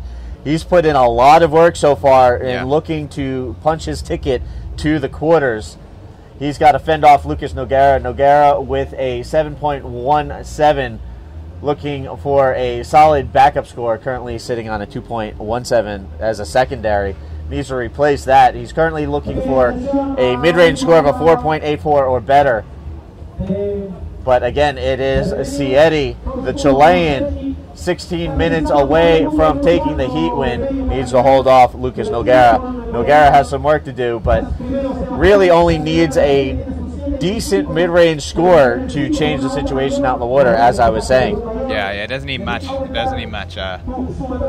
But especially out in a wave like this, Steve, I'm sure you've seen the first position in every heat changes places so many times, because every wave that comes through is every set there's one good wave in there. In every set there's 1.8. In every set there's 1.7. So in every set it's just like a seesaw, and that's what makes this contest so exciting. That's what makes contests in good waves so exciting. Because it brings out professionals come alive in good waves. And one thing's for certain, in round 6, the talent gets bigger, the heats get tighter, you've got man-on-man competition, and at no point whatsoever during these heats can you rest on your laurels. If you're in the lead, you can't just sit back and go into cruise mode, because big scores are always a potential here in El Gringo, and these guys, every single one of them, is capable of dropping that big score. Exactly. That kind of comes back to what I was saying before with GT holding priority in those last 2 minutes, is that you really feel such pressure, when you get this little bump coming through, and you know that these guys that you're competing against are some of the best in the world, and that they can make an 8 out of that wave. And it's kind of almost like you decide the outcome of the heat by letting them go or not letting them go. So it's it's really a lot of pressure riding on that with the priority system. And as we saw yesterday, Lucas Nogueira dropping a 9.17 score on the air forward. So, 9-point scores, not out of the realm of possibilities here on day 5. We haven't seen any 9-point scores yet, but in all honesty, I can't help but feel like it's only a matter of time before we see somebody really bust out the big score. Yeah, no, it's definitely coming out very, very quickly. Yeah, it's we're getting down to the business end of the event now, and with the business end comes the business scores. So there's going to be some definitely some very high octane riding going down very shortly. Let's hope the swell sticks around a bit into tomorrow. This year's been a little bit atypical from Arica. We've seen a lot of small days where usually you are kind of waiting around for the swell to drop. But now we're kind of waiting around for the swell to pick up. So it's definitely been a change. Yeah, taking a quick peek at the forecast, it looks like we're looking at similar conditions size-wise, but the winds are going to be much more favorable for the next couple of days. So we will be able to finish up competition and crown a champion here with clean conditions, and hopefully we'll be able to get a slightly earlier start time over the course of the next 2 days. That'll be awesome, man. That's it's kind of what you need here. You need to just take advantage of the morning hours. Here we got someone who's been taking advantage of the morning hours all week. It's Mike Stewart. Mike Stewart hitting up the dawn patrol sessions every morning, almost the first person in the water almost every morning. Yeah, he has been. I've been I stay in the room right next to the stairs in the hotel we're staying in. Every morning at around about 10 to 6, I hear his door open and close, and then his footsteps going down the stairs. So that's kind of been my alarm the last few days. When a man of 50 is going for a surf earlier than you, then you need to pull up your socks. But, yes, indeed. And on that last wave, that was Lucas Nogueira taking a look, drops in, not much to work with, so he ducks out through the face. He will paddle back out. At the moment, he's still trying to track down a 4.84. Sebastian Sietti in the yellow jersey sitting on priority and holding the lead. We have just under 12 minutes remaining, and that's the situation out in the water. Sietti first, Nogueira in second, looking for a 4.84. One of these guys will move on to the quarterfinals. Yeah, one of them will be moving on, and it's going to be interesting to see who it is. Hey, what's up, guys? A nice another little face shot there for the boys. A little bit of mug time for Jared Houston and myself.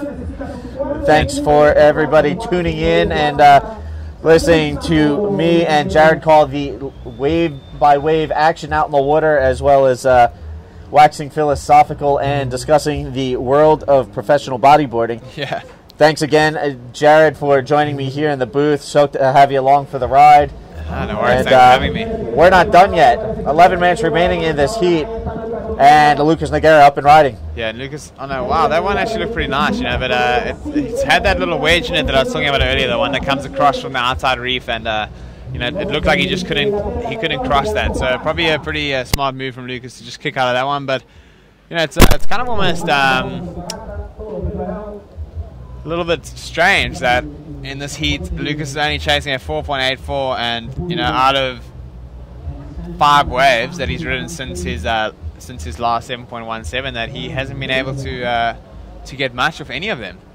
It just has not been able to tie it together since then. Meanwhile, up and riding, Sebastian Sietti pulls into the barrel, gets spit out, rolls off of that oncoming closeout section. So, whereas Lucas Nogueira has been struggling to find a little bit of consistency out in the water during this heat, Sebastian Sietti continues to do work. Yeah, and he just got pretty rocked there as well on the inside. He's a bit of a rock rider, old Sietti. But he's on his way back out. I dare say that's going to be another decent score for him. Maybe he will even improve on his 5.0 and make it yet even more difficult for Lucas to get back in. And yes, he did. That's come in at a 5.77, Steve. So now Lucas is needing a 5.61. So Sebastian Sietti working on building his lead. Now increases his overall combined heat total to 12.77. And Lucas Nogueira now chasing a 5.61. Still not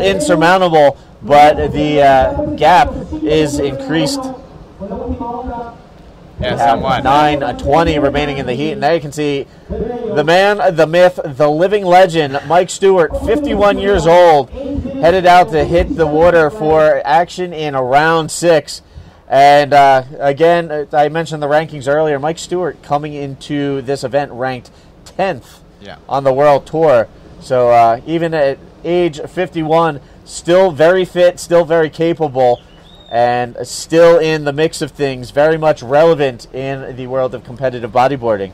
And I mean, you feel inclined to say, oh well, here we got Lucas on a really nice looking trainer. He's going pretty fast through it, draws a great line, and he's going to try and roll out of that. Yep, and that's definitely going to be the score he needs there, Steve. I think that's going to net him that 5.61, and I think we could see a situation change here. 8:25 remaining in the heat. Again, Lucas Nogueira looking to replace a 2.17 for his secondary score, trying to track down a 5.61. And we'll wait for scores to register. I would tend to agree with Jared. That's probably going to give him the score he needs and change the situation out in the water. Here's a look at the replay. Lucas driving, gets the quick little cover-up, comes out, rolls, and again, just waiting for the score to register. Just under 8 minutes remaining, and there it is, 7.50 drops in. Nogueira to the lead, but up and riding Sebastian Sietti. Sietti needs a 7.68. Pulls into a nice barrel, but gets pinched. Yeah, that one just had a bit of a bad angle on that one, Steve. It looked pretty nice in the beginning. All his home crowd were calling him into that, but just kind of had that angle, was running off the reef, a little bit back out to sea, and you want the ones that are really hugging that corner. So Lucas definitely getting the better of that exchange. He's moved himself into a pretty formidable lead there, Steve. Yeah, so Lucas Nogueira on the strength of a 7.50 on his last wave, combined with a 7.17, bumps Sebastian Sietti to the second spot. Sebastian now trying to find a 7.68 out in the water. Did you see that wave? That was incredible. That's the one that Sebastian now needs. He just needs one of those ones. Just start at the top of the reef there and just grind the whole. Just one of those open drainers. Yeah, the drain pipes. That's what you want. So he's he knows what he needs. And, he'll be trying to make his way back out there too. But Lucas is going to be holding priority here. This is going to be another one of those tense finishes. With 6 minutes 30 seconds on the clock. Things are getting critical here. So again, for those of you just tuning in, situation change out in the water here with the 6th round out in the water currently. Lucas Nogueira moving to the top spot, bumping the Chilean dark horse to the second position. Now Sebastian Sietti looking for a 7.68 to retake the lead. 6:10 left on the clock. Lucas Nogueira with priority. Again, we are here in round 6, heat 4, day 5 of competition at the 2014 APB Arica Chilean Challenge. Yes, thanks for walking us through this, Steve. We've got Lucas having a little bit of a look down that one. That one went really far over into the channel there. It looked like a bit of a sizey wave coming through. Lucas is now holding priority over Sebastian, although he looks interested in that one. But made a good call not to go. It's wow. These heats, when they come down to these last few minutes, it really comes down to the crunch. Here we got Sebastian. He's going to have a go on this one.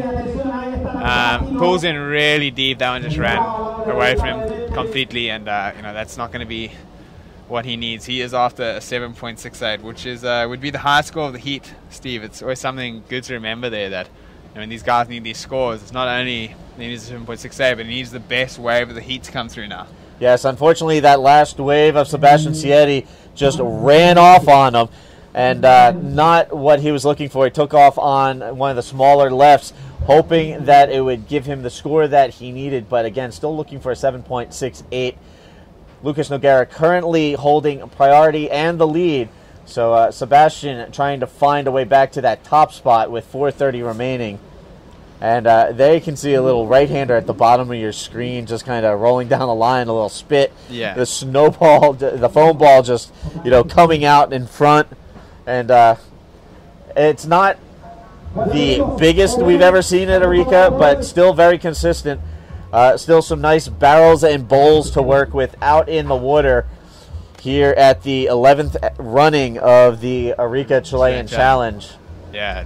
And again, right now, out in the water, the Brazilian Lucas Nogueira trying to take out the Chilean dark horse, as I keep calling him, Sebastian Sietti. Sietti has put in a lot of work, look really impressive. Does he have any more magic left in the hat? Can he pull a rabbit out? Looking for a 7.68. I think he'd rather pull the 7.68 than the rabbit. Yeah, definitely. I don't think a rabbit's going to be too much used to him right now. Might be good for a bit of a bra later, but for right now, it's what he's looking at is that 7.68. So that's basically what he's looking for is a long running wave. He's looking to get in straight into the barrel at the peak, ride it all the way through to the end, and get a move out of the barrel to seal it off. Basically something what like Lucas just got, but a little bit better. So he's got his work cut out for him, Steve. With just 3 minutes and 10 seconds left on the clock, it's really coming down to the wire here. Yeah, down to crunch time, just over 3 minutes remaining. And that's the situation out in the water. Meanwhile, again, coming up in the next heat, we saw Mike Stewart making his way to the water. Joining him out in the water will be one of your fellow mates, Ian Campbell. So the South African going up against the 9-time world champ and former 2009 Arica champion. This will be fun to watch as well. Ian has been ripping throughout his time here. Yeah. Meanwhile, trying to rip this heat and take the win, Lucas Nogueira flipping off of that section on the left. So Lucas looking to create a little bit more of a divide between himself and Sebastian Sietti. 2:25 remaining in the heat, and we'll see how the scores fall in on that one. Yeah, we got Sebastian. The man who needs that score right now. He's he's doing his best. Wow, nice air roll spin on the inside there. Wow, it's gonna be close, Steve. It was a small wave. It wasn't insider. He did, the roll wasn't a very powerful one, but he definitely came through at the end with that wow factor. That no one was expecting him to throw that ARS there off the end section. It was completely dry. Yeah, usually right where guys are kicking out so they don't go onto the rock shelf. He throws the Hail Mary ARS and completes it. So not the strongest of opening maneuvers, but a very strong closing maneuver. Yeah, I think he's gonna come close there, Steve. But I don't think that's gonna be the 7.68 that he needed. There's the replay, the flash of green from the bottom of his board there, right in front of that rock shelf, and waiting for scores to drop to see if we have a situation update. But a nice wave exchange there for both Nogueira and Sietti. Yeah. Going back and forth, exchanging blows like a couple of heavyweight boxers out in the water. Counting down to about the final minute. Who's going to come out on top, the Brazilian or the Chilean? You know who everybody's rooting for down on the beach, the local crowd cheering on Sebastian with that last wave. And it's not quite going to be enough. Needs a 7.68. Scores a 6.77. Yeah. And meanwhile, Lucas Nogueira with a 6.50. That will not factor into his two high scores, but at the moment, counting down the final seconds. And here, Sietti, one last-ditch effort, throws the air roll spin on smaller left, combos it with the roll. So a little reversal of maneuvers there. Yeah. But I don't think it's going to be enough. No, that one he definitely came out a lot stronger. He opened up with a really powerful maneuver on the outside section, but it was a very small wave, Steve, and the judges really want to see you taking on the more critical waves. So unfortunately, I don't think that's going to be enough to get him out of that situation. But great showing from the Chilean Sebastian Sietti. Big congrats. The home crowd definitely should be proud of this young man, Sebastian Sietti, working his way through 5 heats to make it to round 6. Wow, that was getting things started right off the bat out in the water. Mike Stewart, the master, at work. Yeah, and then meanwhile, pulling in right behind him, Ian Campbell streaking down the line. We'll see if we can get a replay of that whole wave, but a little bit of a Hail Mary off the end there. Yeah, that was a little bit of a how do you do. That was a bit uncharacteristic of Ian, that one. Ian's major strength is a very calculated, very solid rider. He's got his basics down completely pat. And, he really uses that to his advantage. Here we got a replay of Mike's opening wave, So he gets in right off the top, very critical, scoop into it. And see how he's just threading all those sections. And here he goes for the last one. Unfortunately, it just kind of sucks him in there. But I think that he's still going to get a pretty nice score there for that one, Steve, because it was a very long wave. And he showed a lot of commitment to riding the tube right the way to the end. Ian was right behind him. He spent a little bit less time in the barrel. Still a nice start to the heat, but I dare say that Mike is going to get he's going to be getting the best of that exchange. So we've just started that heat. It's still very much early days, and Ian's looking to advance through this heat, but so is Mike. That's the reason they're out there. They all want to be in the final. They all want to win this event, take home the winner's check as well as the 1,800 points. So I'm pretty excited watching this. I'm really happy for my friend Ian to have made it this far in this prestigious competition and be going up against 9-time world champion Mike Stewart. But have a look at those scores, Steve. Take us through those. An 8.67 fills in for Mike Stewart on his opening attempt. Meanwhile, Ian Campbell with a 5.83. So both guys on the board, out in the water now on the hunt for secondary scores. Mike Stewart getting the advantage over Ian Campbell on that opening exchange. Again, 25-minute heats. We're here in the early goings of, this is heat 7, heat 5. I'm getting ahead of myself now.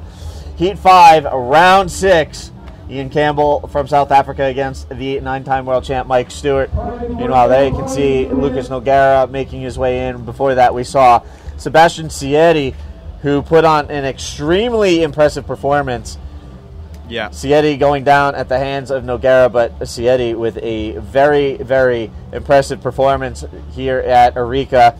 Something to be proud of, and definitely someone to keep an eye on in the future. Most definitely. And we got a quick little crowd shot in between there, but very impressive opening wave score there for Mike Stewart. The judges really awarded, I think they awarded his line, the confidence in which he rode the wave, the speed, and he just rode that wave pretty amazingly. And he was very unlucky to not come out at the end there, but I think the judges, they still rewarded him for just how long he went through it. So, I think a pretty just score there for Mike Stewart. I think the judges were especially excited to see some barrel action after the previous heat was more of an air off. So I think that definitely set the tempo, and now Ian has to, he has to get to work. At the moment he just needs 2.85, but in reality he's looking to drop a score of an 8. Because that's what this heat is going to be about. It's going to be the battle of the 8s, I think. So as the battles continue to heat up, it's actually warming up here in the booth a little bit. This morning with the onshore winds howling, it was quite cold actually here at Isla Alacran. Actually, it's ex-Isla Alacran here in Arica. So everybody was bundled up this morning. I'm actually kind of stoked to be able to shed a layer or two here in the booth. This morning was freezing. I came down here, friggin' bright-eyed and bushy-tailed, ready to head out there for a surf, and I get down there and it's sort of howling onshore and 1 degree. I was like, jeez. Yeah, it was straight back home. It was a bit chilly here in Chile this morning. Yeah. And definitely stoked to barrel the jacket, roll up the sleeves a little, and get into the thick of things here at day 5 of competition of the Arica Chilean Challenge. Again, we're in round 6 out in the water right now, heat 5. Ian Campbell versus Mike Stewart. Stewart with the early lead on an 8.67 opening score. Ian Campbell with a 5.83. And it looks like Mike, taking a look at his second wave of the heat, drops in to the left-hander. Yeah, it's wow. If he comes out of this, it's going to be a very substantial score. But unfortunately, he got stuck there in that second section. You kind of see that what it does sometimes, Arica, is the wave kind of breaks up into 2 parts, and when you're coming through that one barrel so quickly, and there'll be a little bit of a kink due to how shallow the reef is, it's really, really hard to adjust your line over that kink. So I think that's kind of what happened to Mike, is that he came flying over the kink, but just got shut down there on that transition period. So unlucky to not come out of that one, but that would have been a pretty impressive score had he come out of it. So there you have it, a 2.0 for the effort. Mike will look to replace that as a secondary score with his next wave. Meanwhile, Ian Campbell still looking for his secondary score. 19:45 remaining in this 25-minute heat. Again, top 2 waves will be scored. The winner will move on to the quarterfinals. So just taking a quick look ahead at the remainder of round 6 on deck. We're going to see Alex Uranga go up against the beard, Jacob Romero. The beard. The bearded man. Yeah, the beard. My bearded friend, Jacob Romero, definitely taught me a couple of lessons in this event. Fear the beard. Fear the beard, for sure. You know, it's been a while since I've competed against Jacob, and you know, he's come to his full strength in the last few years. You know, he had a bit of a rough run there when Turbo finished, and you know, great to see him get picked up by another very supportive sponsor that he's riding for now, and it's just awesome to see him, you know, at these events and loving life and going big, and that's what he does. You know, Jacob's always smiling, always ripping, and such a good guy. So really, really happy to see him still alive in the competition, and best of luck for him in his next heat. So again, coming up on deck, we're going to see Jacob Romero and Alex Uranga. Rounding out round 6 action in heat 7, we're going to see Pierre-Louis Costas go up against Alberto Bruno. And then wrapping up round 6, Louis Finnegan against Diego Cabrera. So some really tough heats coming up. It's going to be tense out in the water, and it's probably going to be a little bit of tense viewing. Meanwhile, trying to score a good second wave, Ian Campbell up and riding.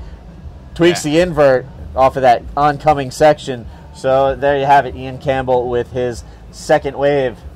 Yeah, that was good from Ian. You know, he was kind of trying to figure out what that wave was going to do. You know, you could see him going pretty slow on the takeoff there. You know, leaving his options open to get barreled or look for the air section. And at the end, he decided to go for the air, which I think was the right decision. He's definitely gonna improve on his standing right now. I think he's gonna achieve that 4.85 that he needed, and it's gonna put he's right back into the heat. And there we have it, a 6.17 for Ian Campbell on his second wave.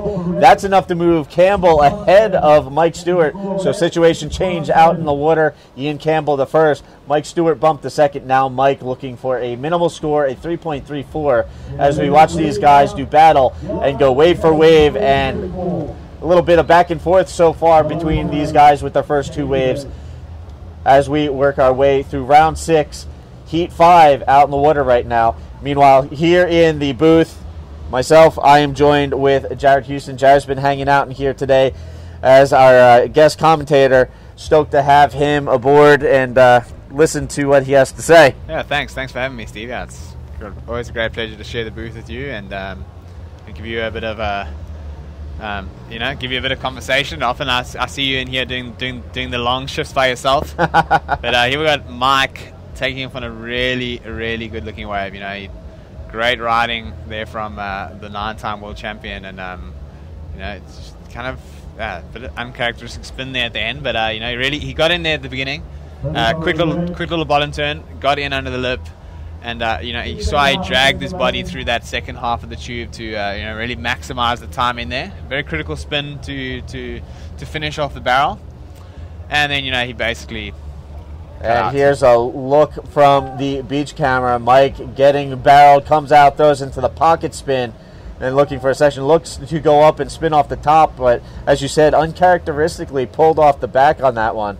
Yeah, but you know, that, Steve, is still a very good wave, and yeah, he's got himself back up into first position, and he has put Ian in a very, very tight position there. Now needing a 8.61, Steve. Yeah, so Mike with a 6.10 on his last wave. Once again, retaking the top spot. So again, a little flip-flopping in the position out in the water. Stewart the first. Campbell bumped the second. Ian now needs an 8.61. So needs to put together a pretty solid score, but definitely within Ian's reach. We know he's capable of knocking down the big scores out in the water.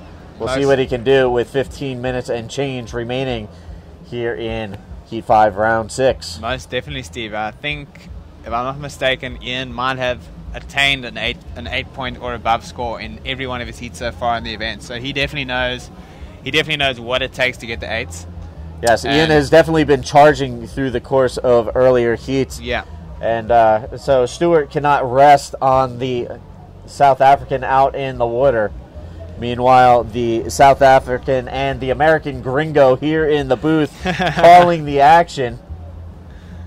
Yeah. So man. How's your Spanish going? You've been living in Puerto Rico, so your Spanish must be getting pretty good these days. Yeah, the Spanish is going all right. I'm speaking a lot on a daily basis with my wife and all our friends and family there. And so yeah, I'm definitely getting a lot of practice. It's been really nice being back here this year in Arica because I've been coming here now for 5 years. And the first year I met this lady who owned the restaurant in town. And she's since opened a hotel, Casa Beltran, which is where we're all staying. And we stayed every year now, and it's been cool to every year come back and speak a little bit more Spanish to now where we can fully just communicate with each other just in Spanish. So it's nice to get to the point where you can actually have conversations with people instead of head nodding and seeing. No. Yeah. So it feels really good. It makes me feel like I went to school for a reason, and I definitely consider it one of my better achievements in life to have learned another language. Here we got Mike. He's looking at this little one, but really hollow tube section. He did something out of that, but it didn't look like he was able to pull that one off. Yeah, there you can see Mike in the white water behind the wave. So I do believe that will transition the priority to Ian Campbell, the man in the red jersey out in the water right now, waiting for his next opportunity. Again, Ian trying to find an 8.61 to put down on his scorecard to retake that lead from Mike Stewart and advance on to the quarterfinals. Meanwhile, there you can see on the beach a couple of local girls paying attention, watching the action out in the water. There you see Stewart making his way back to the lineup. No shortage of bodyboarding fans here in Arica. A lot of people gathered down on the beach, and it seems like we gain a little bit more size crowd-wise each day as we slowly work our way towards the end. There's a couple of people hanging out over at the hut there.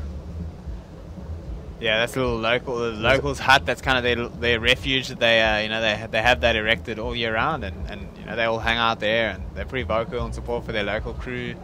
Really, really cool bunch of guys. The local guys from here. You got a guy named Eddie. He kind of heads it up, and he's got a restaurant in town where all the locals go and eat every day. So it's a pretty rad kind of family vibe happening down here in Arica. And there's another crowd shot there, so you can see it's kind of starting to fill up. A quick little glance over here, you can see the whole. It's probably about 100 meters of that seawall that it's pretty much packed. Everyone's jockeying for a seat there. So always a massive crowd support down here in Arica, and it's probably the one time that bodyboarders feel like celebrities. So it's pretty fun coming to Arica every year. Now, one of the things I thought was cool about that previous shot at the hut was a couple of the local bodyboarders, the women's bodyboarders from here at Arica. The Chilean girls actually charged the spot pretty hard. I would love to see more international girls giving a go here at El Gringo. Definitely. There's Ian with oh man. That's that could have been a really important score there for Ian. Steve, I was just thinking prior to that he, out here an 8.61 is actually such an attainable score. You get one wave that barrels the length of the reef and you've got it. And Ian there, he got in early on that one. It was really deep. If he was just able to get over that shock wave, he could have come really close to have achieved that score. But unfortunately getting just clipped there. Then we got Beard. Jacob Ramiro on his way down for his heat. Always such a happy guy, Jacob. He's such good vibes. I mean, really have a lot of time for Jacob. We used to travel a lot together when we still used to ride for the now defunct Turbo brand. And now that we're both riding for different board companies, we don't get to spend as much time with each other as we did before. But it's always great to see him and catch up with him. And just such a good guy. I consider it a privilege to have been able to watch Jacob progress over the last 8 years. First time I met him was in 2006. Me and him were both riding for the same board company at the time, TNC Bodyboards Hawaii. Okay. All right. And, you know, we've developed a friendship over the years, and I've been really stoked to see the progression, you know, working his way up the scales, up the stairs competitively, with wins on the regional level, the national level. He's a former U.S. Open of bodyboarding champion. Yeah. And, you know, now making his mark on the World Tour, especially last year when he was out here jumping dinosaurs out in the lineup at El Gringo. That was out of control, though, Steve. That was probably we were talking about the other day that we're saying that it's very likely to be in the biggest air ever done on a bodyboard. You know, I can't really think of ever really seeing. I know there was this a video that came out a couple of years ago called I can't remember what it's called, but the standout thing in the video is this guy called Chad Militante from Hawaii. He does the biggest air reverse that I've ever seen to this day at Honolulu Bay, and I think that's kind of the only thing that can really rival that invert from Jacobs of last year. So it's really quite something to hit ramps of that size. But we got a pretty good set approaching. The heat situation is still the same. You know, you got Ian sitting out at the back needing at 8.61. Here we got Mike. If Mike gets a really good barrel here, we could see a very intense situation develop, and he looks to be really milking this thing. Very long barrel. Wow. Out the end. That's going to be classic Mike Stewart. Barrel rolls through, and that should be another solid one. He just kind of parked himself in the barrel and went for a little cruise there. Wow, Steve, I think that's going to be, I dare say that'll be close to a perfect score. So you know, Mike I don't think Stewart, that much better. An impressive ride. Here's a look at that one again from the beach camera. Pulls in and just cruise mode. Yeah, and there he rolls out, and it doesn't get much better than that. We all chase the barrel no matter what the wave riding format is, and there it is, a 9.27. We said we're probably going to see 9s start dropping before the end of the day. There it is, the 9-time world champion Mike Stewart dropping a 9.27 on his scorecard. Wow. And he just put Ian Campbell into the dreaded combination land. Oh, the combination, you know, this is a really tough position to be in. You know, it's definitely not over for Ian. He's still got a little bit of time left. You know, he's got 7 minutes and 40 seconds. Theoretically, he could get that. It's going to be difficult, though, Steve. You know, with all patriotism aside, that's going to be a tough one. But, I'm gonna say with about 7:25 remaining on the clock, Ian's got time for 2, maybe 3 more waves in this heat. So he's really got to maximize his opportunities out in the water. I do believe Ian has priority right now. Ian does have priority. He needs to use that to his full advantage. Looks like we got a bit of a bump coming here, Steve. A couple of bumps lining up. So this could be the exchange that really matters here. Ooh, it looks like a good one out the back here. Let's see what is made out of this. I mean, just having a glance at this comment page here, we've got a couple of guys tuning in from Durban, South Africa. That's Ian's hometown. Here he goes. It's a pretty good looking wave. Steve, what has he got for the boys? Yeah. Nice invert there from Ian Campbell. Tweaks it out. Clean landing. Yeah. And Ian trying to work his way out of combination situation.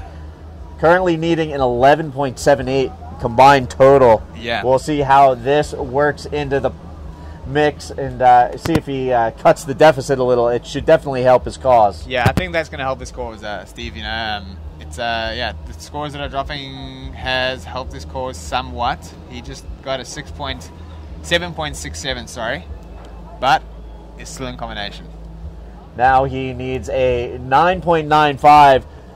He's not. Okay. So right on the border of combination land right now. Yeah. But still, in all reality, 9.95. He needs to find the most perfect wave we've seen come through in this event. Yeah. Or he needs to break that down into 2 more waves. Yeah. Wow, but I mean that's a great effort from Ian there, Steve. You know, to come from, you know, to be in that combination situation and then go and, you know, put it all on the line like he did there. He came straight off the bottom, went straight up, did a invert off the real critical part of the wave. The judge rewarded him, which is pretty good to see that they're rewarding him from for going for it. He got himself an 8 there, out of combination situation. But yeah, like you said, still needing a 9.95. This is turning into one of the highest scoring heats of the day, Steve. Yeah, the back and forth out in the water has been really impressive. And again, it was Ian Campbell answering back an 8.0 following Mike Stewart's 9.27. But Stewart in the lead, Campbell looking for 9.95. Stewart up and riding again. Throws into a forward pocket spin, gets caught up, and then goes over the falls, gets pitched on that one. So Stewart having some technical difficulties on that wave. Yeah, excuse my outburst there, but I was overcome by emotion there. But that looked like pretty heavy. That's the kind of one where you go over and hit the reef. But great idea there from Mike. Mike he's just so controlled. So it's such a great technique. I mean, that comes from riding a bodyboard for 40 years now. So yeah, Mike with a lot of experience under his belt.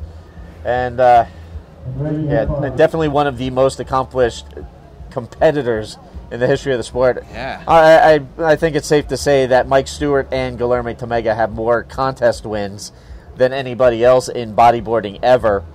So, I mean, they are maybe... Both of those guys, absolute competition machines for decades now. Yeah. Reaching levels that I think anybody else will be hard-pressed to. Exactly. How old is GT... Steve? Tomega is in his late 30s, I believe. I do not know his exact age at the moment. I'm going to say either 38 and 37, 38, maybe somewhere around there. Okay. But Tomega, one of the most prolific competitors of the 90s. Mike, one of the most prolific competitors of the 80s. Yeah. We're talking about two of the best in the game. We've got Mike Stewart out in the water right now. We saw Guilherme Tomega earlier.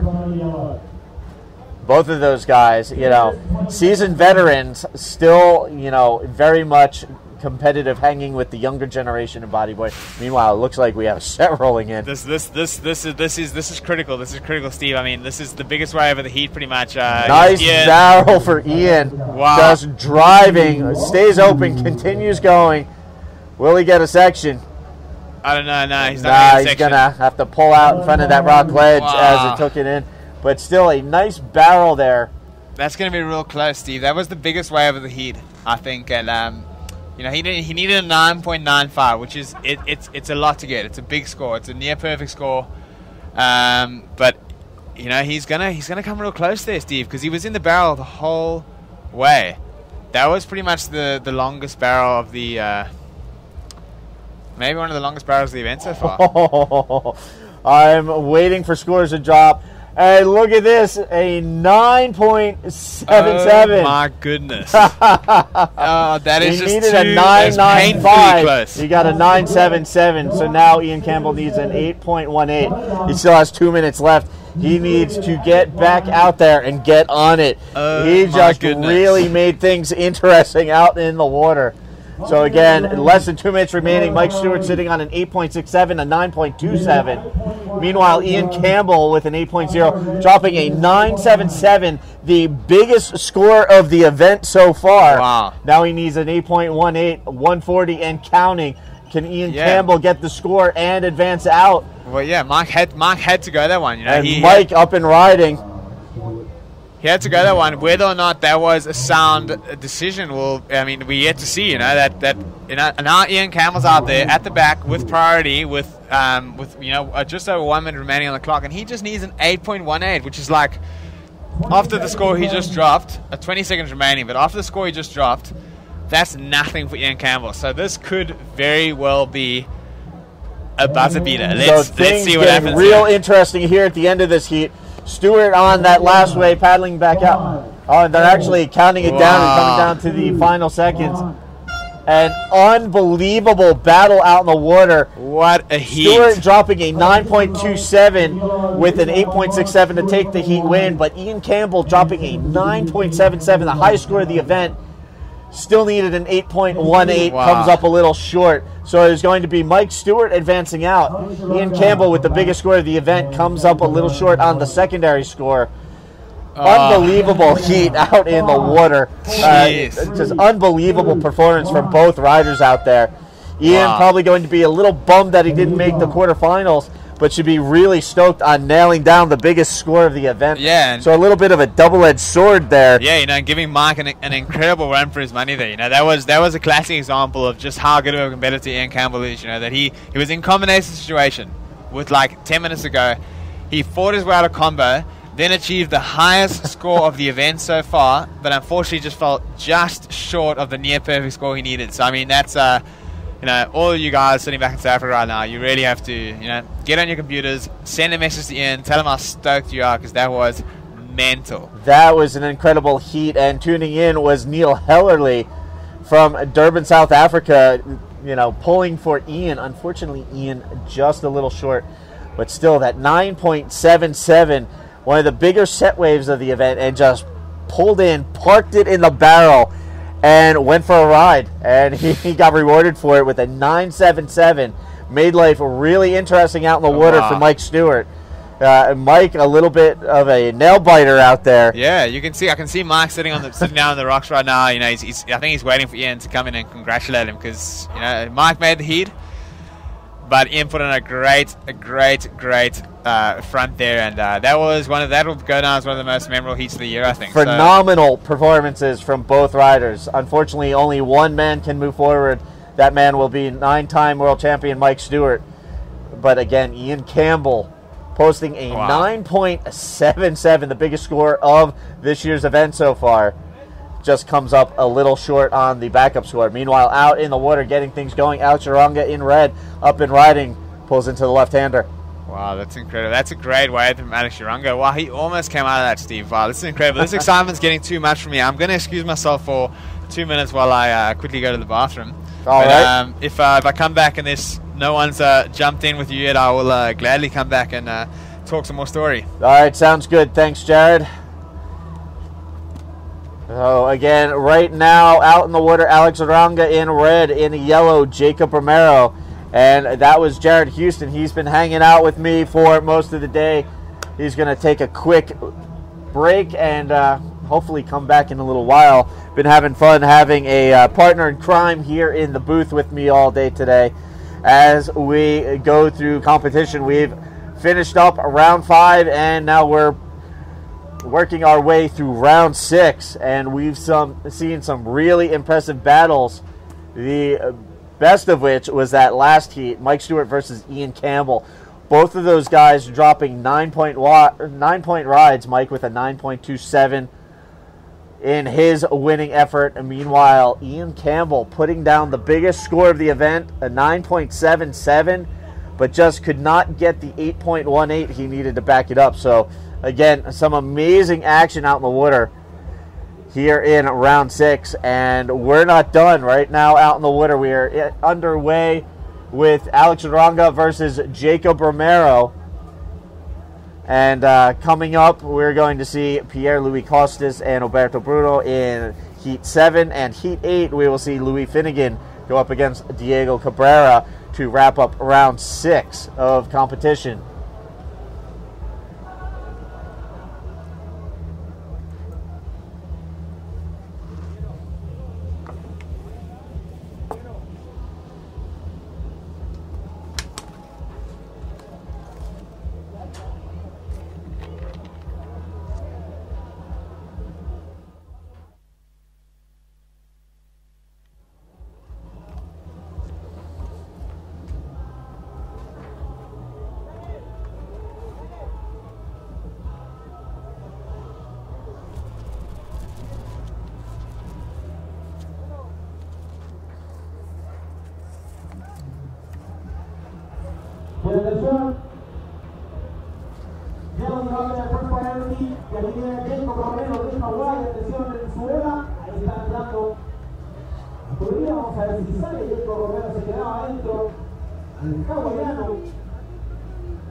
All right, so once again, I would like to welcome everybody tuning in, and thanks for everybody watching as we go through day 5 of competition here at the 2014 APB Arica Chilean Challenge. Out in the water right now, Alex Oranga in the red jersey going up against Jacob Romero in yellow. And a couple of waves ridden on the outside. I'll give you a score update in just a moment. Meanwhile, there you can see more people gathering here at Ex Isla Alacran, watching the action out in the water here at El Gringo and up and riding. Alex Oranga driving down the line on the left-hander. Hits the flip, combos it with the roll, and takes this one all the way to the inside there, ducks out in front of those rocks. And you can see him popping up from underneath the water. Gets real sketchy real quick over there. So a lot of riders showing an extreme level of commitment in the water, and definitely gets interesting out there. Rejoining me here in the booth, Jared Houston. I'm back. Just had to go down and just, say congrats to Ian and Mike and shake their hands, and they just both buzzing, like I saw Mike and he was like, man, that was insane. Couldn't believe it, and Ian was, he was very frustrated, but obviously super pumped on putting on a great heat as well. So I try not to use the word epic because it gets so overused, but yeah. I would be willing to say that was an epic battle out in the water. Man, that was so sick, man. That's what we want to see when we watch these events. They guys just doing battle. It's so often to see one guy run away with the heat, but it's awesome to see two guys fight it out. So, definitely. You can always appreciate a dominating performance. Yeah. But when you see guys just going back and forth, exchanging wave for wave, dropping big score after big score, that is the kind of moment that makes not just bodyboarding but all sports interesting. Exactly. I agree wholeheartedly. Nonetheless.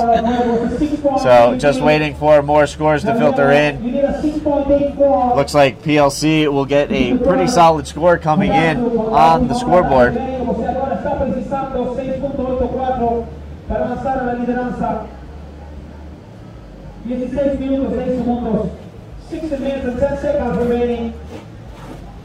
And while we wait for scores to fill in, quick question for the Grom here in the booth. What's the most difficult or challenging part of learning to ride out here at El Gringo for you? Probably, I think that the most intimidating thing or challenging thing was the wave is just so intimidating. You kind of, at first, you hold back a little bit, and that kind of messes you up a bit. Once you kind of get a bit of confidence out in the wave, it's amazing. But those first few sessions, it's pretty scary. And the first few times I surfed it, it was pretty solid, so it was pretty intimidating for me. First time, colder water, shallow, big, and I just didn't know the wave, so just heavy conditions all around. Yeah, for your first time out there, that's kind of hard to figure out at first. Yeah, I was on the beach watching your first session, and I myself was thinking it's pretty heavy out there for, even for you. I mean, I know you're pretty talented and, you're getting some really good experience, but I was wondering, what's going through his head right now? Is he kind of like freaked out being out there? Yeah, well, the first few times I was to some extent, but not life-threatening, just kind of worried for my safety a little bit. Yeah, I guess. I have to admit, my first session out there, first and foremost, I was concerned about going through the keyhole, getting out, and finding my way back in. But I was so worried about hitting the rocks, riding too far in, that I know my first wave, I was playing it real conservative. And then the second one, I got a little too cocky and actually almost went into the rock shelf. Yeah, it's just like, you gotta be careful. You gotta find a little bit of the middle ground. You can't be too conservative out here, but you can't exactly just throw caution to the wind and plow into the rocks, or else you're gonna pay the price. Yeah, you definitely will pay the price. But yeah, it's.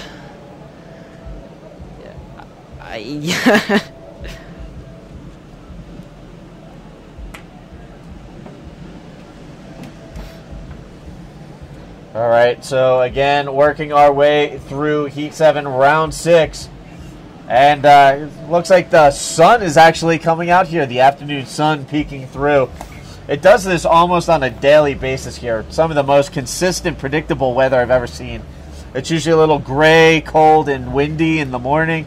Those onshore winds kick up around 10, 11, or 12, late morning, midday.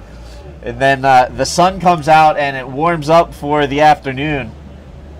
And the big plus here at El Gringo, one of the most consistent waves I have ever seen. Yeah. There's literally been waves every day since I've been here. Hasn't been big every day, but there's always something rideable out here.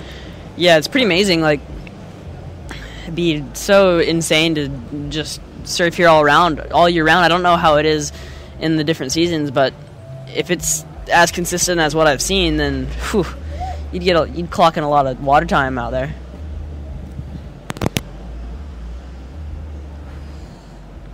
All right, so again, out in the water right now, Pierre-Louis Costas with Alberto Bruno. PLC maintaining the lead. Alberto Bruno on the hunt. Coming up next, we are going to see in Heat 8, Round 6, the final heat of Round 6 man-on-man competition. Louis Finnegan against Diego Cabrera. And you can see on screen Louis Finnegan making his way down to the water. Getting ready to jump into that keyhole that we keep talking about and make his way out to the lineup to go to work, I guess you could say. Yeah. All right, so Steve Action Jackson in the booth with you, joined by Tanner McDaniel. So the young Hawaiian, the old guy from New Jersey, in the booth holding down the commentary. And again, out in the water right now, we have Pierre-Louis Costas holding the lead over Alberto Bruno, getting ready to go into the final heat of Round 6. We're going to see Louis Finnegan and Diego Cabrera coming up. And there you can see on screen Diego making his way down to the keyhole. And you know what? I think it's only a matter of time before the comments start coming in like they always do. Every time I mention the fact that I'm from New Jersey, we get at least one person chiming in, "You have waves in New Jersey?" Yeah, people who don't know there's waves in Jersey wouldn't think there are. I mean, there we have Up and Riding PLC going for the air forward. Once again. Gets it around. Does he hold on and ride through? There he is. So that will be a complete maneuver. Got a little caught up. Oh, just landed on the rocks. That was hectic. He rode that wave so far in that he just board hit the rocks and flew off his board.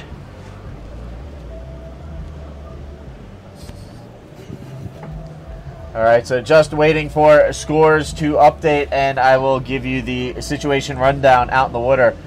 There you can see PLC paddling back out. Meanwhile, at the bottom of your screen, you can see Louis Finnegan getting ready to jump into the keyhole.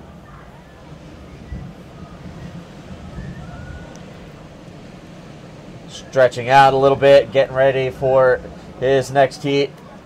It'll be fun to watch this heat. Louis Finnegan has looked solid. Some big maneuvering from the young Australian. Diego Cabrera has been out there charging through his heats as well. So these guys going up against each other. They'll see who comes out. Meanwhile, here's the replay from PLC's last wave. Yeah, he just landed. Going for the air forward. Again, not getting the cleanest rotation or landing, but still completing the maneuver. Rides it in to demonstrate control and bails right in front of that big rock. Throws up a little claim, letting... Little claim, like, yeah, I finished. I'm good. He might have finished on a rock. I didn't get planted into the rock. Didn't get completely thrown onto the reef, but he's still... I'd say the bottom of his board is probably pretty shredded from that little encounter with the reef on the inside.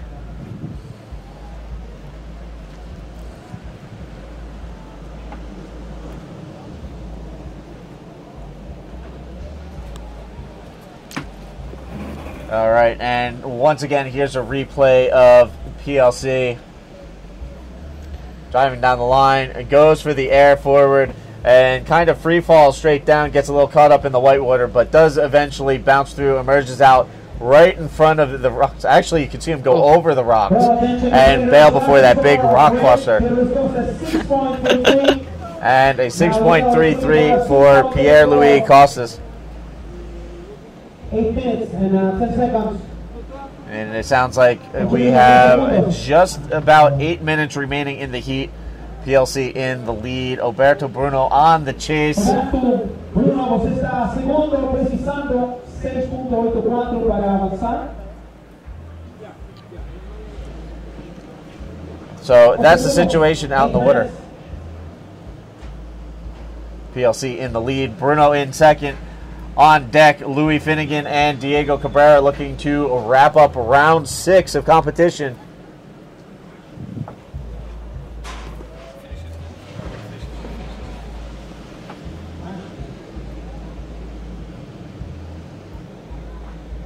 So again, thank you to everybody for tuning in to live webcast coverage up and riding out in the water. Alberto Bruno driving down the line on this left, pulls into a quick little barrel, flips out. Nice wave from Alberto Bruno. Yeah, that'll be a good score for him. And that will definitely be a good score. We'll see if that's enough for him to catch up with PLC. Just waiting for scores to be announced on that one. We'll give you a situation update in just a minute.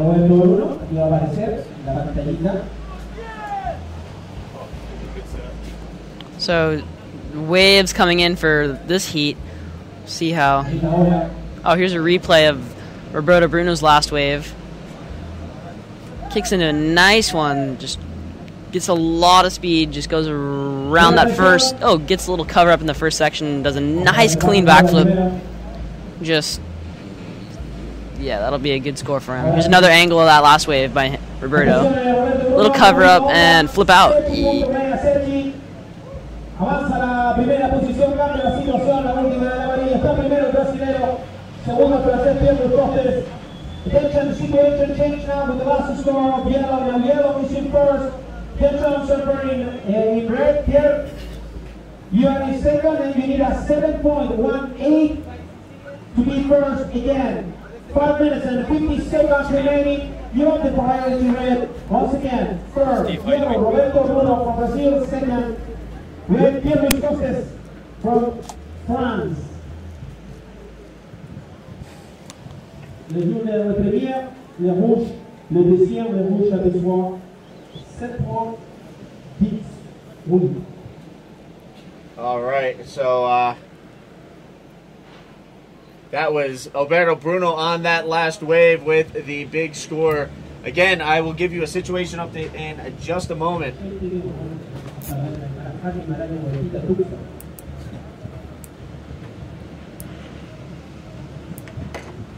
Vamos a ver, atención. Viene remando el francés, va con todo. Se viene el ex campeón del mundo. Ahí está bien los costes, vamos a ver. So here's Pierre going for a nice left, nice little cover up, and comes out with a roll. So we'll wait for scores to come through and see what he needed and if it was enough to get him into first or stay in first. 4 minutes 50 seconds time to come out next heat. Pueden iniciar los corredores de la siguiente serie. Se viene la última de la ronda número 6, octavos de final. Luego estamos con... So here's a cool shot of more guys jumping out through the keyhole. You can see yellow in the next heat jumping out. So atención. Última. Sorry. Okay, attention. Last meeting of red. Pierre Costes 7.33. Current heat. Go to the first position again. Now Pierre Costes is in the first. Once again, 8 seconds. So here's a replay of Pierre's last wave, his nice barrel, bit of speed going through that and just rolls out. So that was a 7.33, and that he was, prior to that wave, he was in second place, but after that he moved back into first. So... All right, so Steve Action Jackson back in the booth. I had to duck out real quick to get some updates and get couple pieces of information. Thank you to Tanner for holding it down in here. The young agromantator in the booth. You might have a future in broadcasting, kid, when your pro bodyboard career is finished. Yeah, I don't know. Maybe.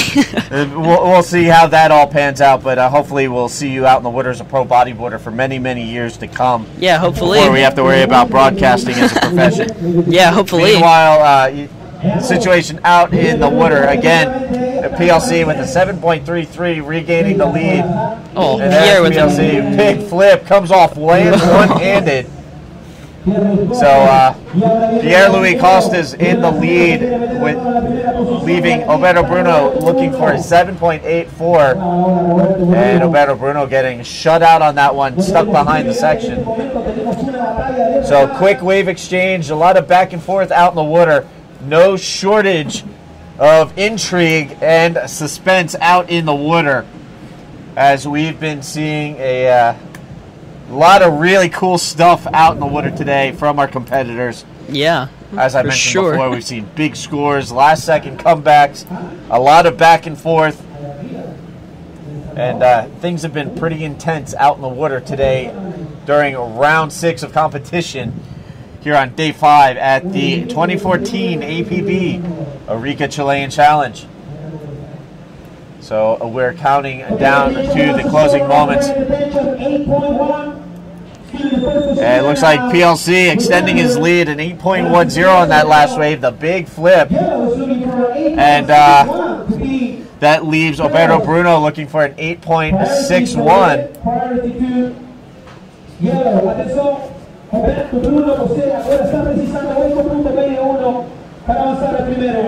Oh, here's a shot of Roberto Bruno's and Alberto wave. Bruno going for the flip on that wave. Just didn't and make PLC it. Up and riding right behind. Spin in the barrel. He finally got that one. Pocket spin and in the barrel. Flips out. Wow. And holy Christmas.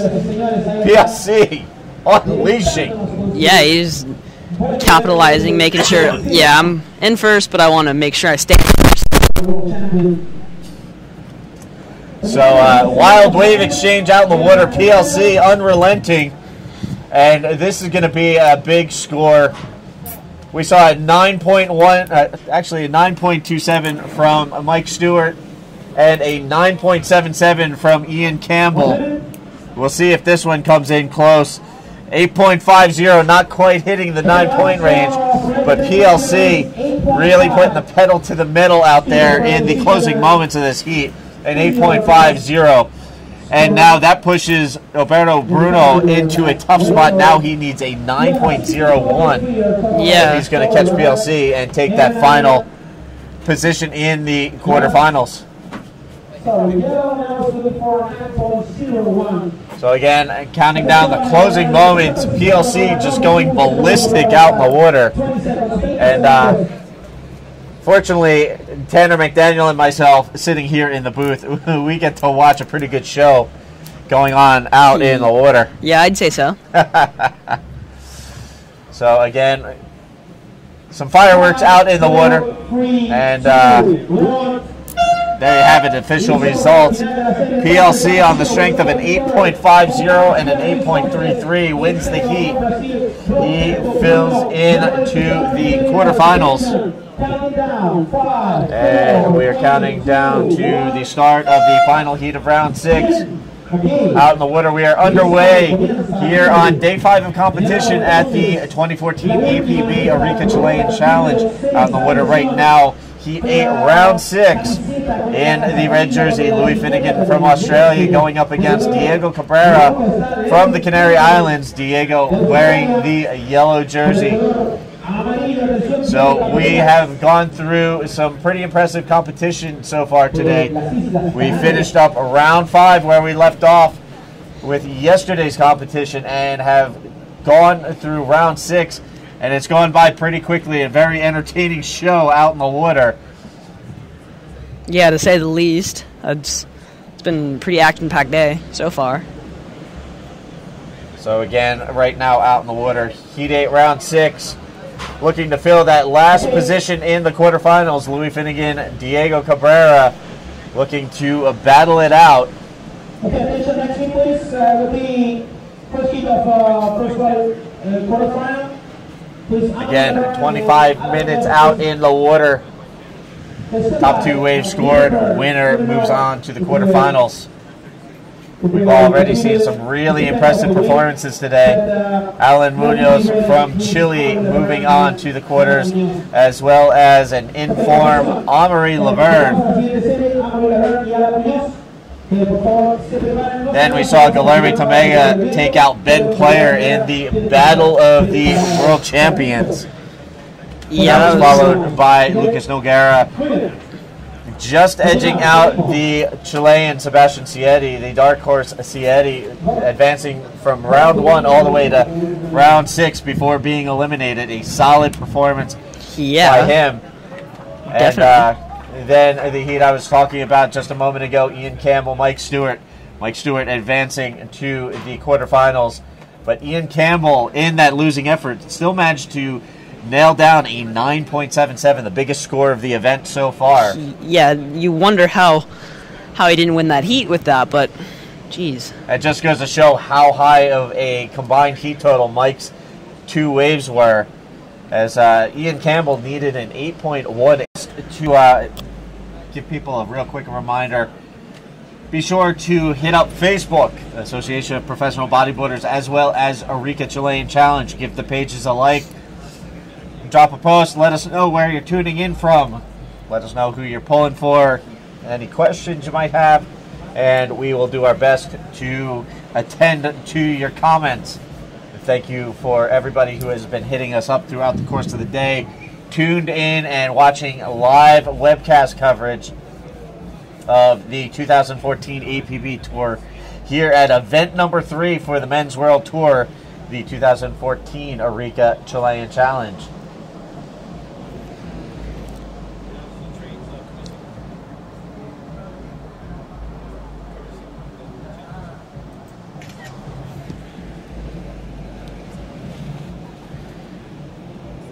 So as of right now, just kind of looking ahead to the quarterfinals, it looks like quarter 1 we're going to see Alan Munoz go up against Amory Laverne. Ooh. That's going to be a tough one. And then also Guilherme Tomega against fellow Brazilian Lucas Nogueira. So that's going to be a Brazilian heavyweight battle. Yeah, you don't want to be in any of these heats. And then Mike Stewart will go up against Alex Uranga. And then PLC will be going up against the winner of this heat. So, it's some brutal quarterfinals coming up. The action, the competition is going to be heavy, fierce, and intense, and whatever other adjectives you would like to throw at it. But definitely all of the above. Not going to be short on interesting. Definitely not. There you can see down under the hut, a little bit of a gathering, some of the locals hanging out, enjoying the competition, cruising the scene here at El Gringo. Meanwhile, cruising the lineup, looking to get on the board, paddling into this one, Louis Finnegan taking a look. Drops into a nice little barrel, kind of gets covered up for a second, and goes for the ARS out of the bowl, so nice ARS there from Louis. Yeah, that's really pretty fast rotation on it. Yeah, he just whipped it around. So that'll be a decent score to start off with, considering no waves have been caught prior to that. So, yeah.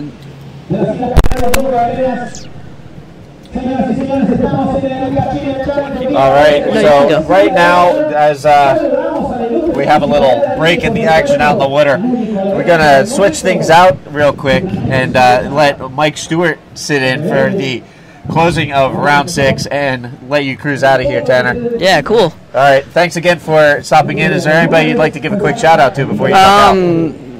All the people supporting me back home, my sponsors, Mike's standing right here. So I know my dad's probably up watching, so go to sleep. It's late, Dad, so go to bed. Yeah, thanks for having me.